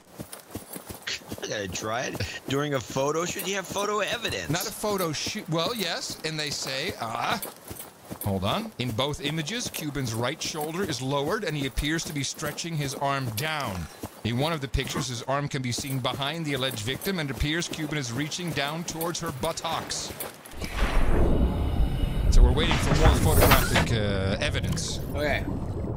It's apparently cell phone picture quality from 2011, which may not be the best. No, but it's good enough to get him out. Yeah, that's all you need. All you need. And but we know this guy. He's a philanderer, and I'll just say it because I know he is, and that's okay. But then you get what you deserve, Charlie. Well, he has his, he's such a, he's another he's a never Trumper type guy. Well, might as well, since we're on the topic, and dig ourselves out of the hole. Should I close the segment? No. Oh. Because I want to finish no, don't close the segment because this is the last bit of the segment. Oh, this is the one. Stormy Daniels. Let's do an update. Nothing like the prostitute versus the president. Film star Stormy Daniels is now suing the president. Her attorney saying he has no doubt that the president knew that Daniels had been paid $130,000 just before the election to keep quiet. She now says that deal is not valid because the president did not sign it. Here's ABC's chief national correspondent Tom Yamas tonight. Tonight, the White House in damage control. Porn star Stormy Daniels suing President Trump, arguing her non-disclosure agreement is null and void. Daniels claims she and the president began an intimate relationship in the summer of 2006 in Lake Tahoe, a relationship that included at least one meeting in a bungalow at the Beverly Hills Hotel. I spoke with her lawyer today. Did your client, Stormy Daniels, have sex with President Trump? Yes. There's no doubt about that. No doubt in my mind. In the complaint, Daniels acknowledges signing. That's a nice legal answer, isn't it? That's a lawyer. Yeah, no doubt in my mind. Okay, thanks. That means that it might not be true. Lawyer today. Did your client, Stormy Daniels, have sex with President Trump? Yes. There's no doubt about that. No doubt in my mind. In the complaint, Daniels acknowledges signing what she calls a hush agreement, something she has not done before. Do you have a non-disclosure agreement? Do I? The president's personal lawyer, Michael Cohen, has admitted paying Daniels $130,000 of his own money just days before the election, but said in a statement neither the Trump organization nor the Trump campaign was a party to the transaction. Daniels' attorney says the president must have been aware. The suggestion, or any suggestion that he didn't know about it, is quite honestly absurd, for lack of a better term. We believe that he absolutely knew about it. The White House pressed on this today. Yeah, I've had conversations with the president about this, and as I outlined earlier, that this case had already been won in arbitration, and that there was no knowledge of any payments from the president, and he's denied all of these allegations. In her lawsuit, Daniels now claims the non-disclosure agreement is invalid. Why? There is a signature line for Mr. Trump on the agreement. He was obligated to sign it, and he never signed it. And it's really that simple. Daniels claims they used aliases in the agreement. President Trump was referred to as David Dennison, and she was Peggy Peterson. And right here, you can see a space where Daniels says Mr. Trump would have signed, but it's blank. And Tom is with us now. We heard Sarah Sanders say just a moment ago that they already won in arbitration. That got her attention today. What does she mean by that? That's right. We actually have some new reporting on that, David. Now, Stormy Daniels' attorney tells us that last week, Michael Cohen obtained a temporary restraining order against Ms. Daniels, essentially saying if she talks about confidential information regarding President Trump, she could be subject to damages. Daniels' attorney calls this a bogus arbitration order and that they will not be intimidated. Cohen is not returning our phone calls, David. All right, Tom, great to have you. At what point will these sex-crazed journos realize that all they're doing is helping to promote her signing tour? She's on tour. Yeah, I know. And this is how she's going gangbusters. Yeah, she's making tons of money. Can you be impeached for this? Well, according to Waters, yeah, I'm sure. I like the fact that he's supposed to sign Danny Davidson or something like that. Yeah. And by the way, the lawyer said he used this phrase. It's not a phrase from the Shays. It's a phrase that it's always annoying. Absurd, for lack of a better term. There's tons of better terms. There's tons of better terms. There's tons of better, and there's tons of equal terms. I think preposterous is what he should do. That's good. Yeah, it's preposterous. Preposterous, I tell you. Unreasonable, which is a really good term. Ludicrous.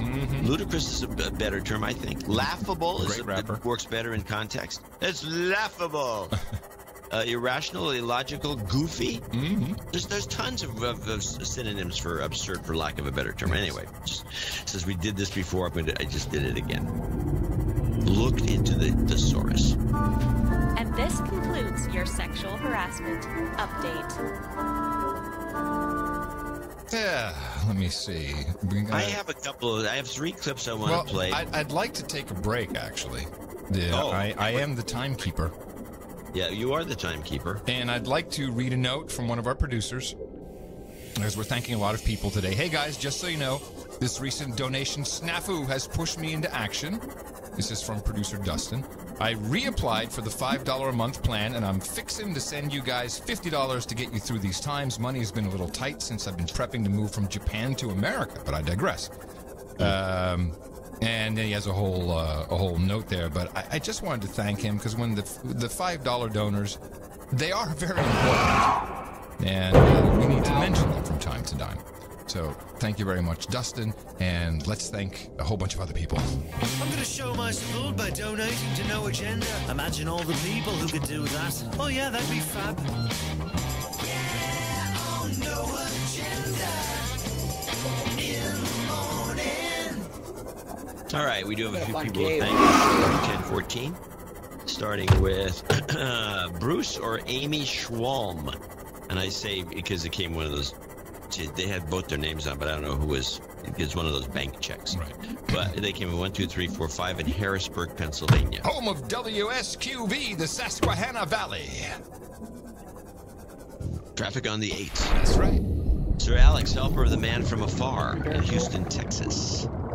111.01. Thank you. And then we have a few people that took advantage of the offer of show 1014 in dimes. including Bob Anonymous, who's been listening to since show 995. Oh, newbie. Welcome. Keith Gibson, 101.40. Mason Barrymore in Marietta, Georgia, 101.40. Kevin Redacted. He's 101.40. Please read my name as Kevin Redacted. I work in Dimension B. It's crazy over here. Trying to keep a low profile. Love the show. Great work. Shh. Yeah. It was good. Dame Sarah's husband's wife. I guess that's her. I'm thinking in LaSalle, Ontario. Thank you. 101.40. Sir Terry Knight of the Crowley Ridge. The Crowley, I don't remember that. Crowley's Ridge? Yeah, someplace in Arkansas, I guess. Helena. Marcus Muller, I'm thinking. Mm-hmm. Because he's in Deutschland. There's a bunch of messy characters, and it's 101.40. We've been here. Oh. You need a... Do I have to do the jingle again? Yeah. I think you have to. Yeah. I wasn't expecting him this far down the list. Anyway. Well, I got him. I got the most important one that we have.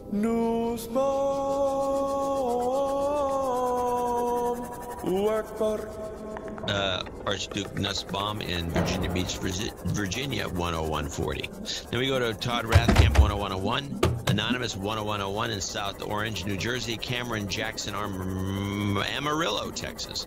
Zachary Stanko. Ever been to Amarillo? It's kind of dusty. Nope. Zachary Stanko, 169. $100.69. Baron Gordon Walton, Austin, Texas, right down the street from you, $100.33. Peter J. Boyle Jr., 100. Wayne Larcombe, 100. Spencer Hawkins, 100. He has a note. In the morning, guys, saw donations were in a slump, so in addition to my small monthly donation, I thought I'd toss a little extra your guys' way. Thank you. Thanks for what you do. Also, I need a douchebag call out for Shane. Douchebag. He's been listening for some time, always talks about a donation, but I've never heard his name. So maybe this will get him to return some of the value we have all received from the No Agenda Show. Excellent. Nathan Muller, in parts unknown. Peter Barthel, 100. Nathan Muller was 100. Eric Blackwell was 100. A lot of hundreds here, which is nice. Laura Wilson in Sammamish. Sad puppy worked, she says. The sad puppy. I put a sad puppy in the newsletter. Yes, I knew it would work on somebody. Gotta find it here. And by the way, the sad puppy, which turns out to have worked in this regard too, was the boobs donation.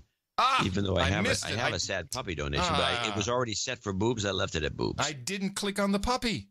C. Scott Sheffield, you should have.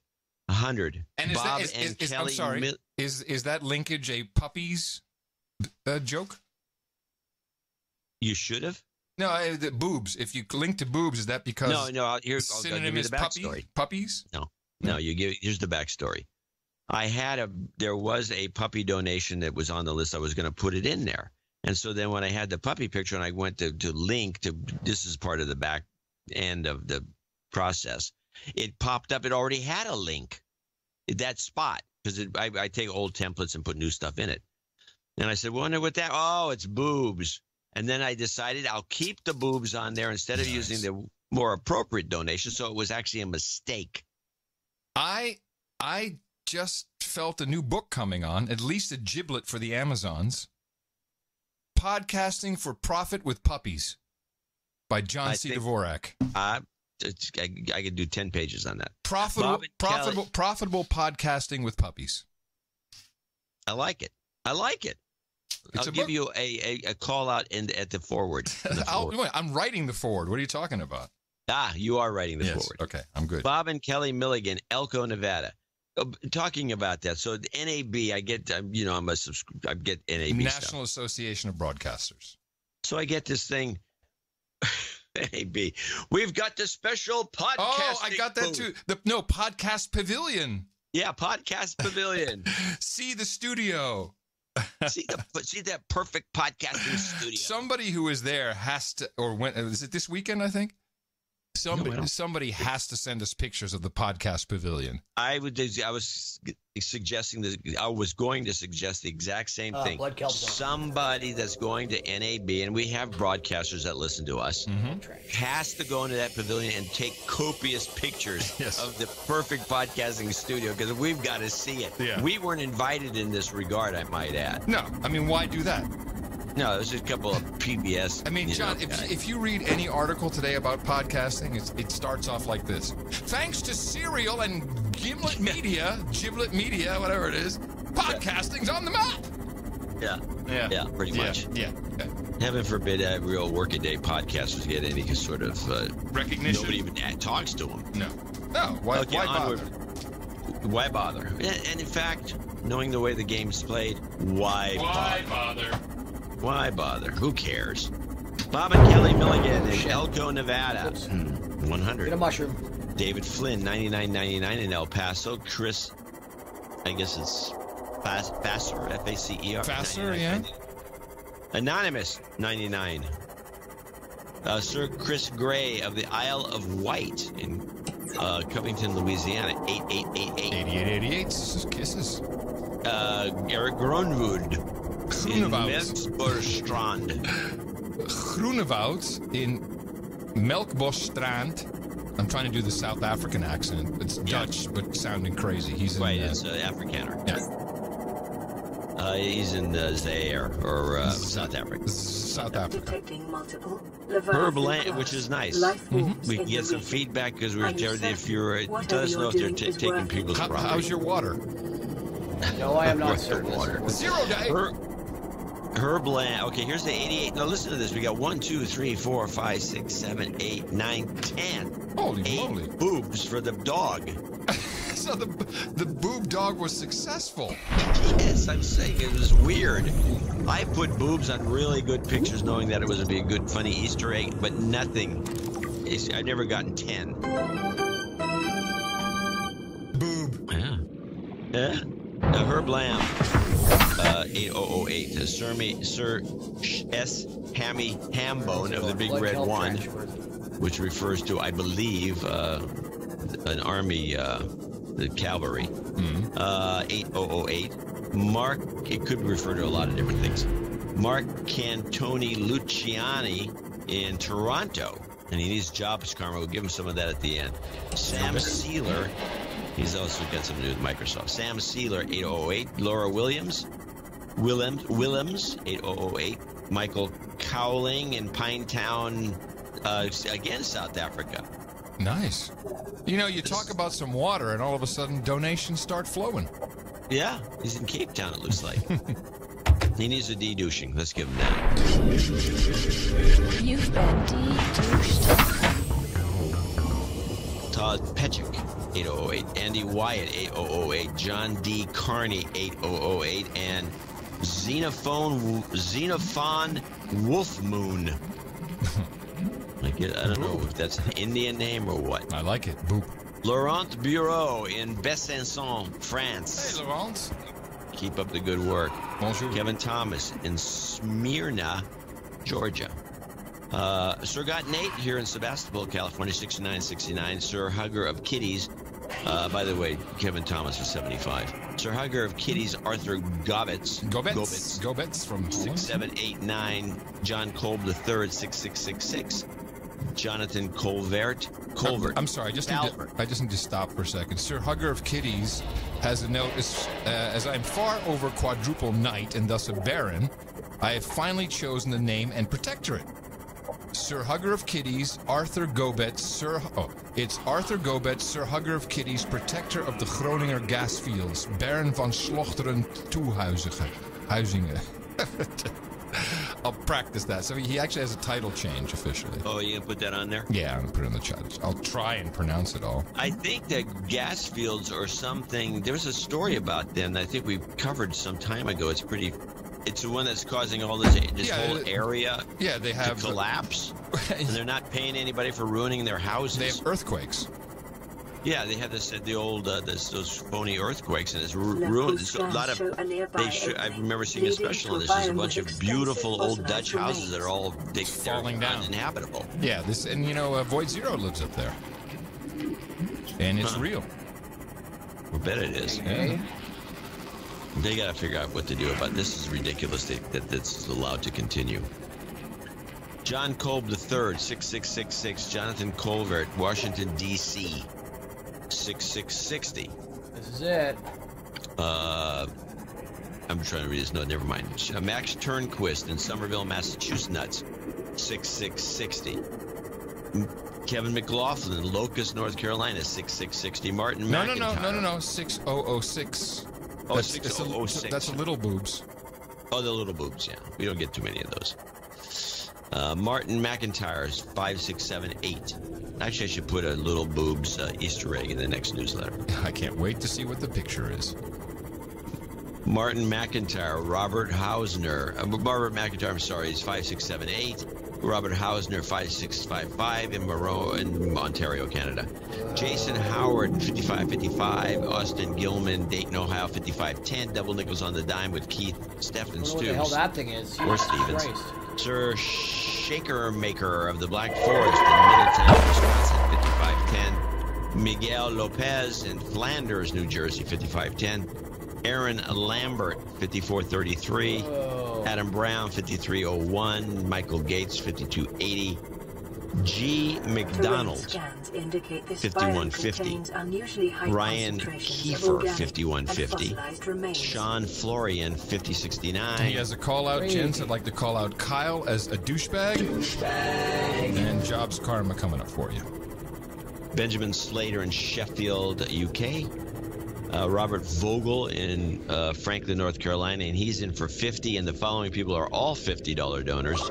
Name and location if available. Dave McLean in Steelville, Missouri. Richard Patton in Cleveland, Ohio. John Seelye, S-E-E-Y-L-E, in Fruitport, Michigan. Valerie Steensland, Sir Philip Meeson. Here's one. Emil Ekstrom, I think is what it is. E-K-S-T-R-O-M. Yeah, sounds right. I think it's Ekstrom. In some place in Sweden, 50. In the no-go zone. Gibberish on this spreadsheet. The no-go zone, Sweden. Yeah, no, right. They can't even write the name down. Dustin Kekta. Anthony Cornier. Cournoyer. Cournoyer.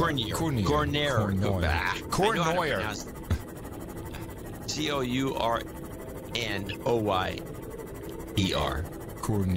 Quebec. He's in Quebec. Tim Hazel. Parts unknown. Tim, also Sir Tim Abel in Bergfield, Berkshire. David Schlesinger in Rosemont, Illinois. Joseph Pumphrey in Brandon, Mississippi. Edward Mazurek in Memphis, Tennessee. Jonathan Meyer in Xenia, Ohio, as he come around the corner here into the stretch. Larry Hay in Mooresville, North Carolina.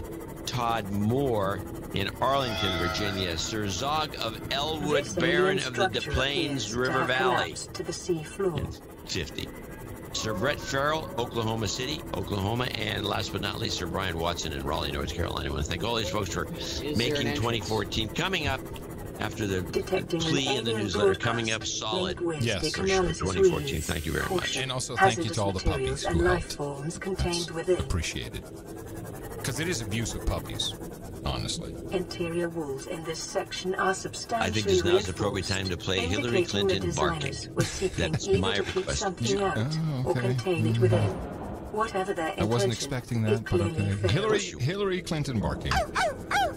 There we go. Thank you very much, everybody. Also, those under $50, typically for reasons of anonymity, but also a lot of subscribers on our monthlies. Please have a look at our donation page, and remember that we have another show coming up, another international show. Everyone's going to be on standby, Void Zero, to make sure everything's going. Sir Bemrose, you'll be in some other time zone. We don't even know what time it is, but somehow we'll bring you a show. And remember us at Dvorak.org/N by multiple requests.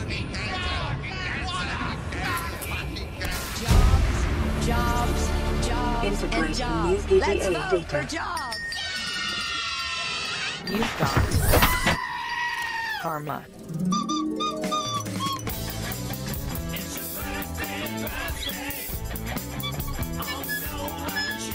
Really only 2 birthdays for today. First, I always say happy birthday to Sir Chris Abram. He turns, well, we don't know how old he is, but it is his birthday today, March 8th. And Sir Mad Hatter says happy birthday to his beautiful wife, Dame Jamie. She celebrates on the 10th. And we say happy birthday, Dame Jamie, from your buddies here at the best podcast in the universe.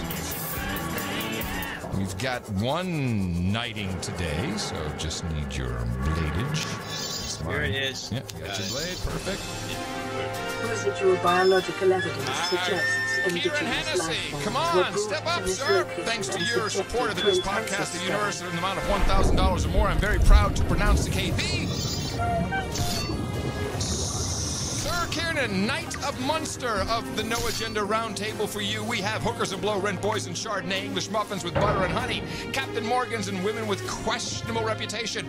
We've got harlots and haldol. We've got brown cheese with akavit and smallahole, pepperoni rolls and pale ales, red huts and rye, beers and blunts, Brazilian highs and cachaça.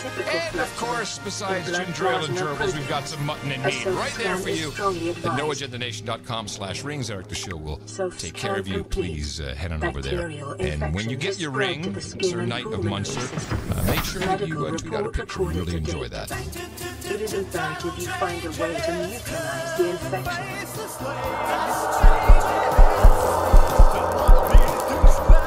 Title changes today. Sir Brian Lawson becomes Baron of Queens, New York Swamplands. And Sir Arthur Gobetz becomes Sir Hugger of Kitties, Protector of the Groninger gas fields, Baron von Schultren to Huizingen. Or something like that. And we appreciate your support of the show. And you are now officially in the peerage rankings with your new title. And we'll have that somehow reflected on the peerage map at noagendanation.com. Or what is it? Dvorak.org/peerage.acm? No, where is it? We have itm.im/peerage. There we go. We got so many cool websites. Too many. Okay, so I want to just say Sunday that you're going to be there. You're going to be in Europe. Yes, sir. This coming Sunday, we're going to reflect that in the next newsletter with a special offer. Ooh. Is Mothering Day in the UK. Ah, Mother's Day. Mothering Day? No, well, it's Mothering Day. Mothering Day. Oh, nice. They don't call it Mother's Day, but they call it Mothering Day. And so I had a dream. I have a few clips to play to kind of celebrate, maybe get the Brits interested in, stuff going on. Okay. All right.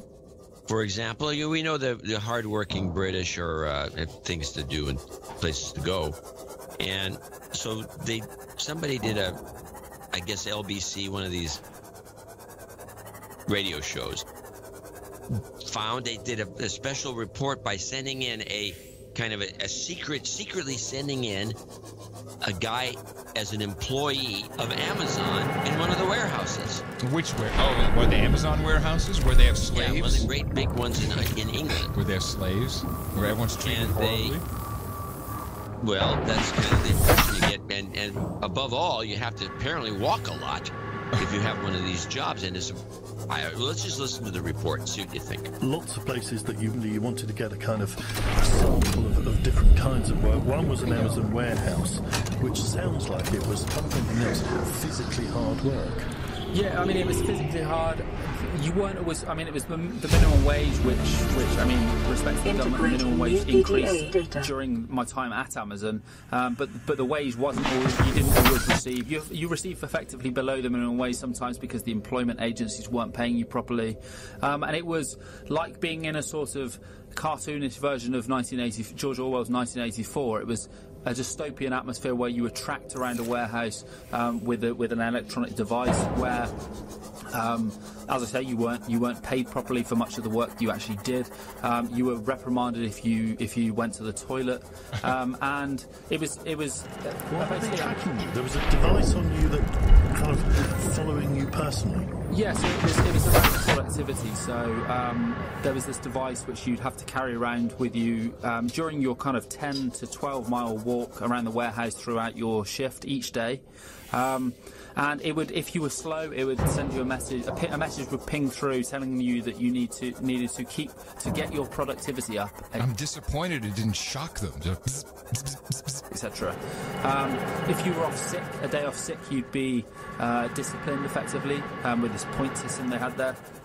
And this was in a community. One thing that was really notable: this was in a community where, 30, 40 years ago, it had been a kind of centre of British industry, and the biggest employer then, when I went there, was Amazon.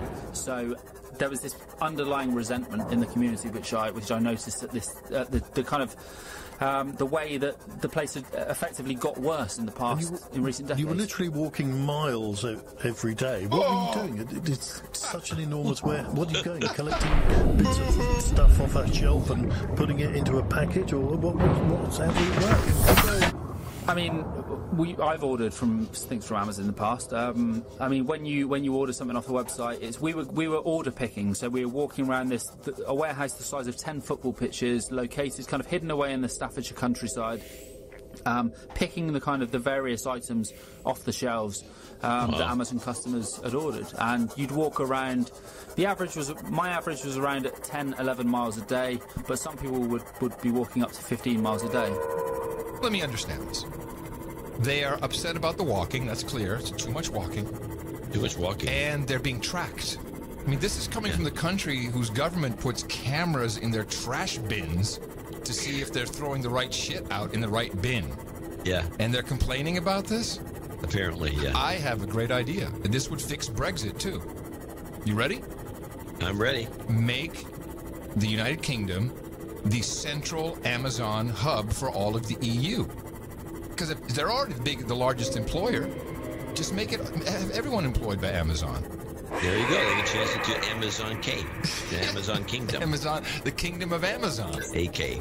Oh my goodness. I know. I felt it's like a scandal. He has to walk because it's his job. It's like a dog walker complaining about all the walking they have to do. So I thought that was a good clip because it just said, I said, oh, brother, these guys have got issues. Then we have a kind of a funny clip, which is Farage on his little radio show, bitching about this guy O'Leary who runs Ryanair, who was a Brexit guy, and now he's turned against Brexit. And this Brexit thing is still a nightmare over there, but but Farage is always entertaining. A speech yesterday by Ryanair's boss, Michael O'Leary, who said he wants to create an opportunity by making people realise they're no longer going to have cheap holidays, and he's suggesting that it's in our interest, which he means the European Union, not for a long period of time, but to ground the aircraft. To stop people being able to leave the country.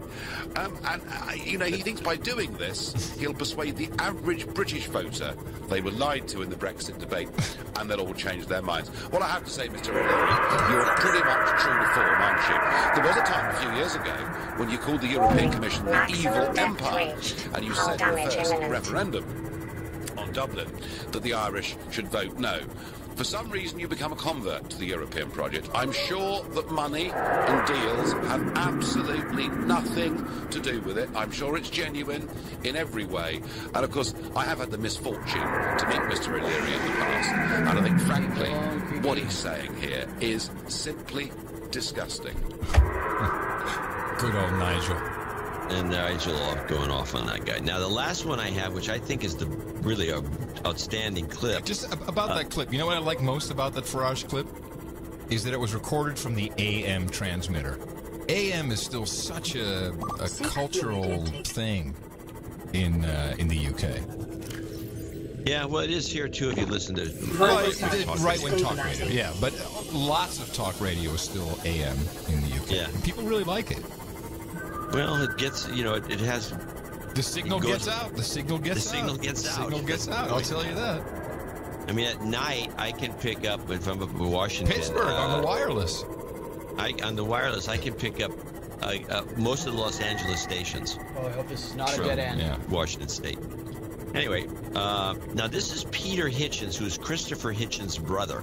And when I first saw this clip, this is one of these, another talk thing, but this video, he's discussing, he's just got a punchline in here that I can't help, but I had to get this clip. Now, who is Peter?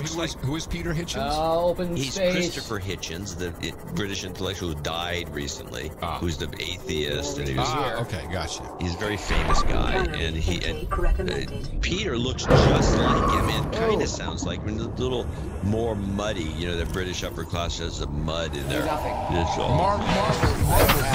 Marble thing's got a little more of that going on, so it takes a little while to pick him up. But I think he makes a good point here as they discuss just the general politics of Brexit. He's a Brexiteer, and he says something in here I've never heard anyone say, even though we say it, we've said it. And he says that nobody ever says this because it's kind of verboten to say. And here we go. You talked about how you think Britain Vital signs stabilizing. Well, we didn't scuttle away from empire. We were driven away from empire by the United States, which ordered us pretty much on pain of bankruptcy to demolish our empire at Bretton Woods, and subsequently continued the pressure through the Marshall Plan to do so. Which Britain paid off a couple of years ago. Do you want the empire again? Well, it's ludicrous to talk about having the empire again. It's found the disease center. And it's irrecoverable. So, no, but I think that in looking back on our history, we should recognize that it wasn't entirely about it. It had its faults, but that's a historical discussion. Look, in this world, I'm just trying to get in this world, you either have an empire or you're part of somebody else's. And if you had to choose to be in any of the empires of the past 2,000 years, I think the British Empire would come pretty high on the list of ones you'd rather be part of. Well, we are currently part of the European Union, which is an empire. It's just a modern, politically correct. Thanks for the follow there. German empire. Well, it is really a German empire, but we can't say that.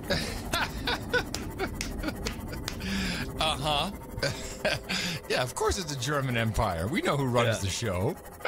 That's interesting. It's a German empire, but we can't really say that, can we? He says. Speaking of empire, I received an email this morning, and it checks out, from the secretary from one of the palaces.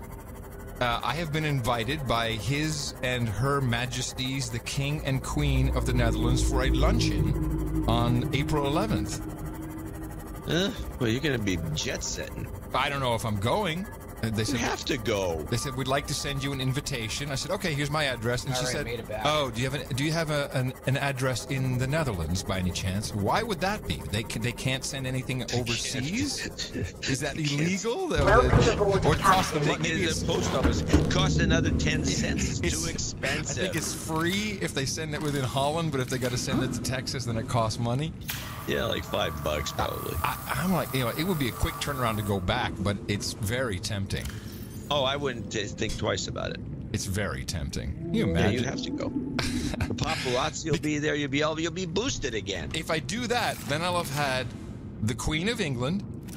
I'll have had the Queen and the King of the Netherlands and the Queen of America. You know, Hillary Clinton also invited me to the White House back when she was there with Bill. You know, I got invited too. That's funny. And then there's this. All they wanted me to do is chip in. And there's a big red button I can push. I want to play two clips that are about the war on men. This is Jordan Peterson. He's doing appearances everywhere. And I really like his message. I really like what he's saying. I like how he speaks. I like how he analyzes things. I took out everything that Tucker Carlson said in the middle and just had him in this one multi-minute diatribe of what is happening to men in America. I think that... Okay, we need more water. That's partly a consequence of directed policy. So it's linked to the idea that there's something wrong with masculinity.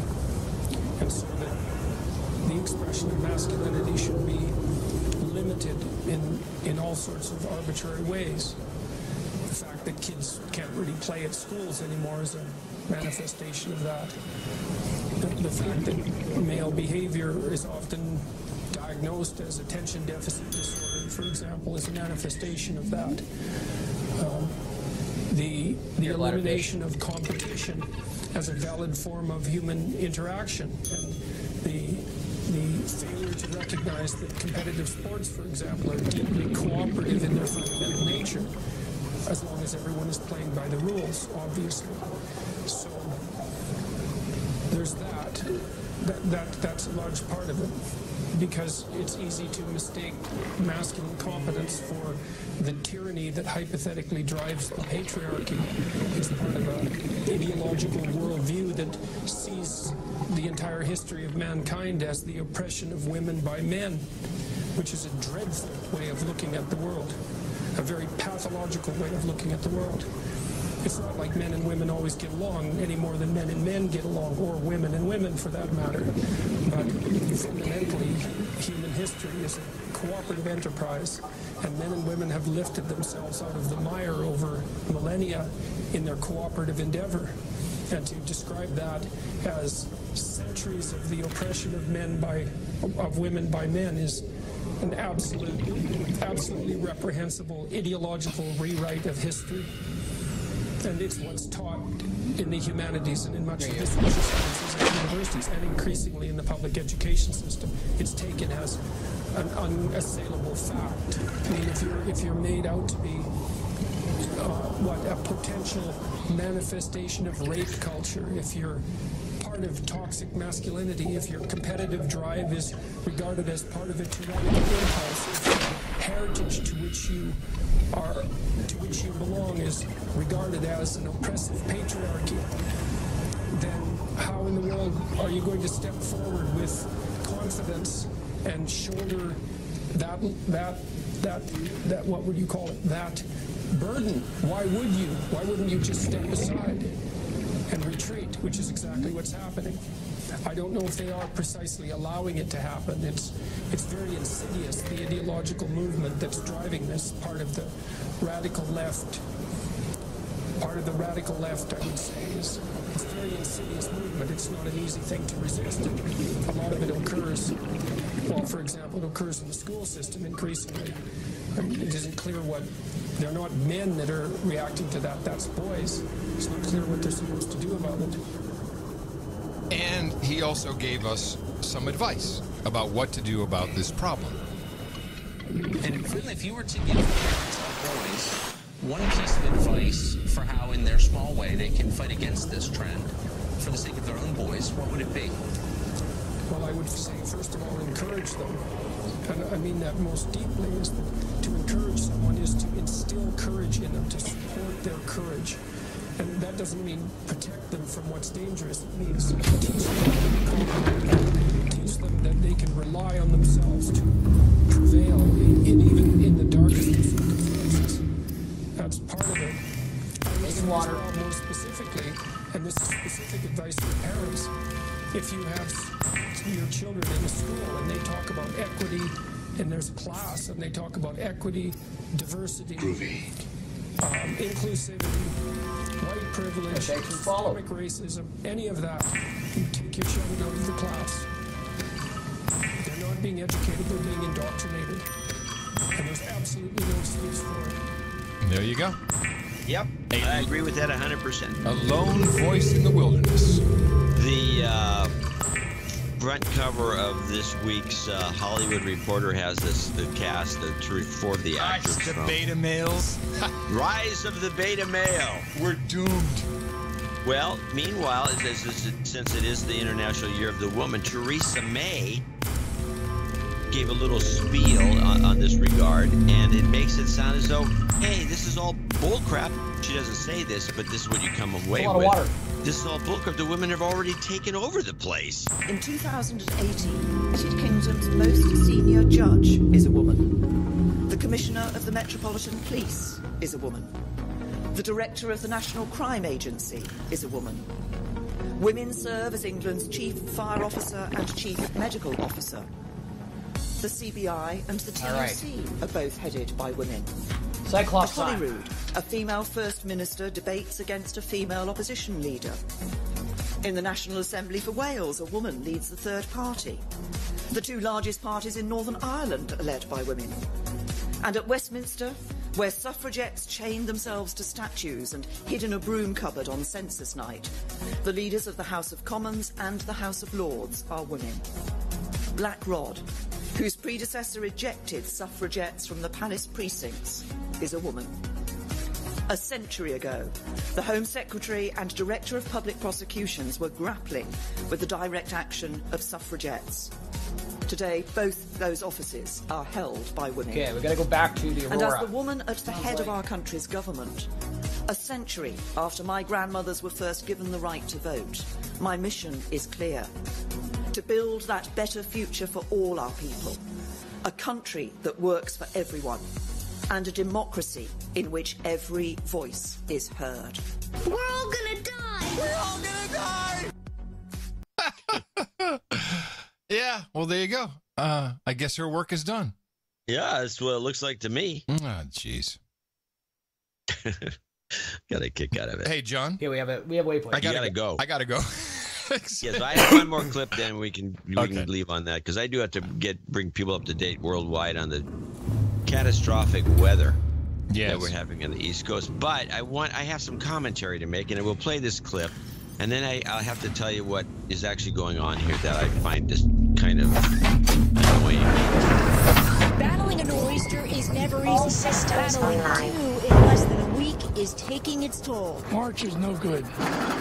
Throughout the Northeast, the cleanup from the first storm is being buried by a heavy, wet snow, in some places piling up over a foot. A teacher was struck by lightning in New Jersey during a rare weather phenomenon known as thunder snow. Don't take this for granted. Take it seriously. Take precautions.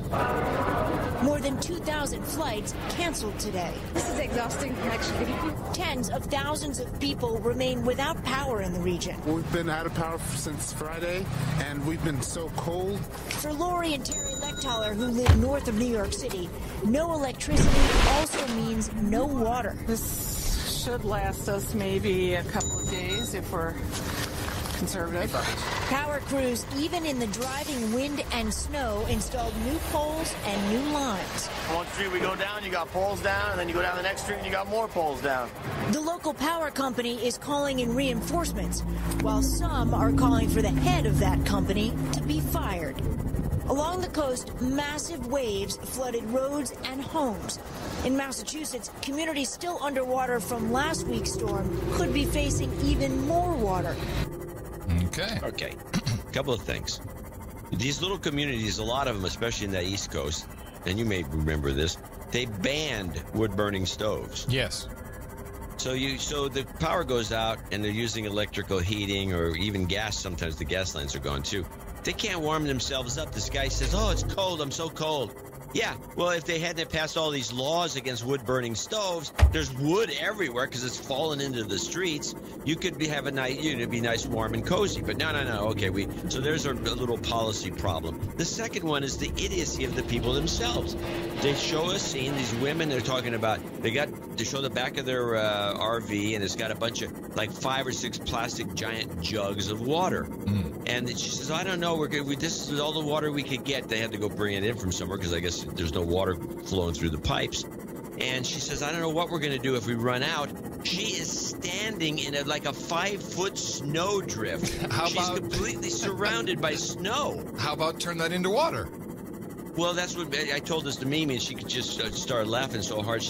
We had a big snow problem recently, and she grabbed a lot of the snow and turned it into water because you would take any snow and run it through a Brita or a Zero water. Sure. It's absolutely delicious. But no. We can't think like that because we're stupid. When I was a kid, 6 years old, 6, 7 years old, and it would snow, you know what my mom would do? Let's make snow ice cream. And we go out, we gather some snow, and she'd just drizzle some vanilla extract, snow ice cream, and we'd be happy. Yeah, you can do that. Yeah, but you can't even think of that anymore. No.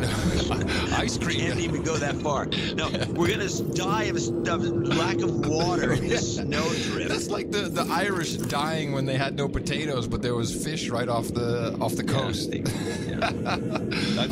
Just as a follow-up to that joke, which is commonly used, we were in the family were in South Africa some years ago, a long time ago actually, and there was a museum, and we were going through this museum, and they had an Irish boat, like a little and it was totally round. And we said, no wonder the Irish couldn't get fish. They paddle, they just go spinning in a circle. It's like this round boat.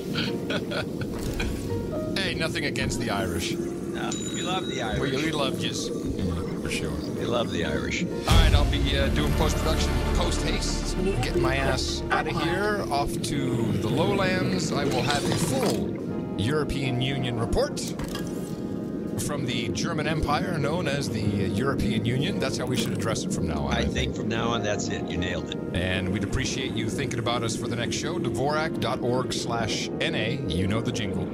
It's stuck in your mind. You can't help yourself.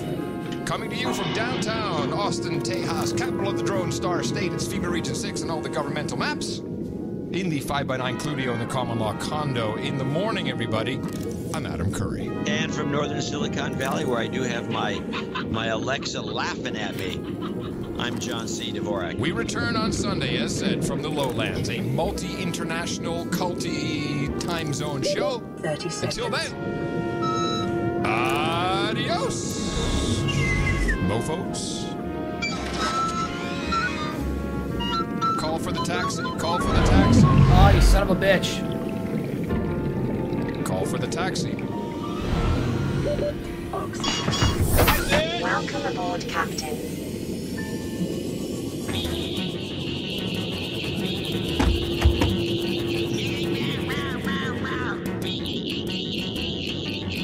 Yeah, we need more fragments for the Cyclops.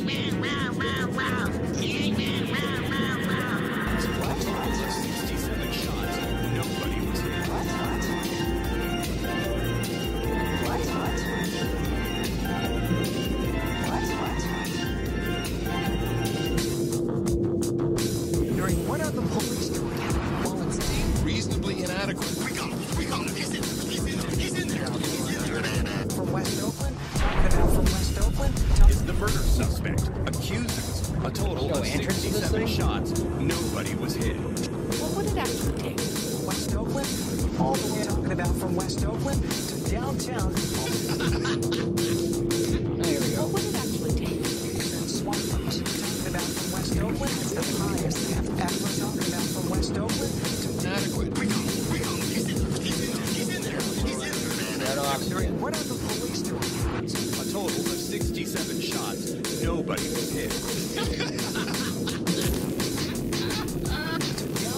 Lab pilot's the highest they have ever seen.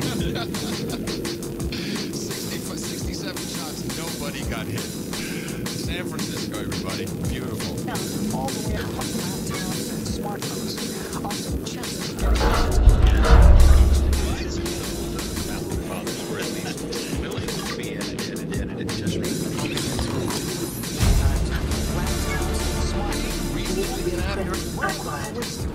While in San Francisco, the DA is asking the city for $1 million to form a burglary task force. A total of 67 shots. Nobody was hit.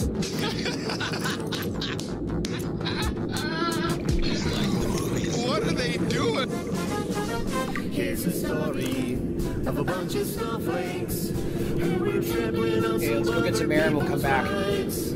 All of them lived at home with their mother. Yeah. They wanted to start fights. Here's the story of a bunch of daddies whose addiction was to outrage all the time.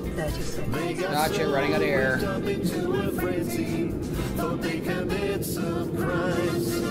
Then the one day they went to attend a rally, and everyone who disagreed was punched. And this group thankfully got arrested. Now we get to laugh at them, the snowflake bunch, the snowflake bunch, the snowflake bunch. Now we Where was that get door? to laugh at them, the snowflake bunch. Boobs has been in our lexicon. We've been and that is $80.08. 808. It could also be $8,000. $8,008. Those are the big white boots. I don't think you can come in here. Wide boots. Big wide boots. You see him on the street. Boobs. Left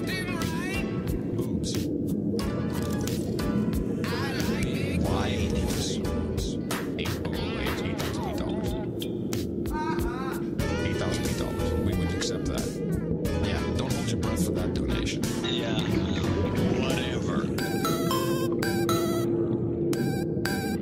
The best podcast in the universe. Come on, I need that last piece, Cyclops. Bingo.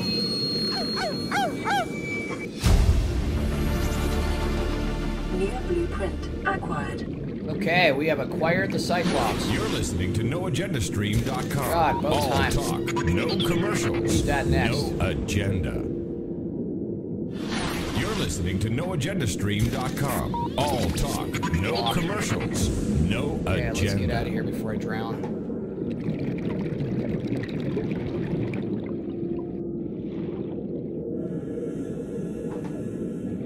So what do we do with this thing?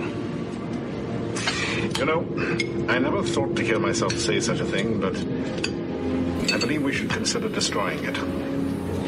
Einstein regretted that he had given the world the atom bomb. Oppenheimer, when he saw the first explosion, quoted the Hindu scripture, "I am become Shiva, God, the destroyer of worlds." But think of the benefits. There are bound to be worlds that have outlawed war or cured cancer. And worlds where they have perfected war and developed new cancers. Maybe that's why we should keep it a secret. If I found a place that was paradise, I don't think I'd tell anybody. Well, I'd like to propose a toast to wherever you Okay, live. let's take her back to base, and whatever your struggle. I think that's it for me today. To the revolution. And to the end of a journey. And to the start of Nick the Rat Radio, episode 116, come to you live from the sewers of Brooklyn, New York. I'm Nick the Rat, and my lovely cohort, Kyle. Yeah. Sweet. Got Kyle's here, Cyclops. so you know it's a good time in the sewer. To celebrate March 7th, 2018, 11 p.m., we're gonna have a little bit of wine tonight as we talk about traveling between dimensions, dimensional travel, holes in the fabric of space-time, going from here to there in a way that doesn't make any goddamn sense. So that's the topic tonight. We'll also be taking callers from dimension travelers. I don't even know what you would call them. Interdimensional tourist? I don't know. But that's coming up in like a half an hour. We'll open up the phone lines in about 30 minutes, 917-719-5923. I just want to say thank you to all the contributors, and have a good night, everybody. Good night. It was a great time in the sewer. Wait. We still have to do the show, right? Yeah, well, let's start the show at the end and end the show at the start. Here is Final Lap by Akira.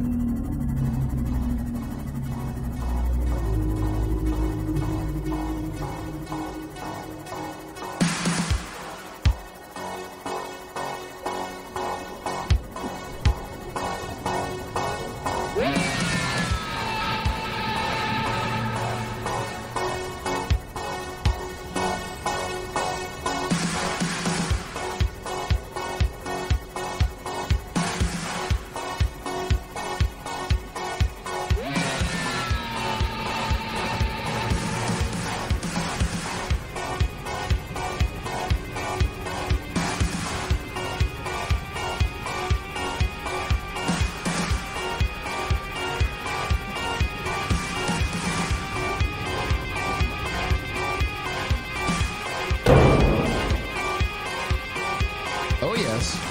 Once again, we said hi to Nick the Rat. Thanks for watching, everybody. I'll be back soon with some, I think, Wind Waker in about an hour or two. We'll take the dogs for a walk and supper. Thanks for watching.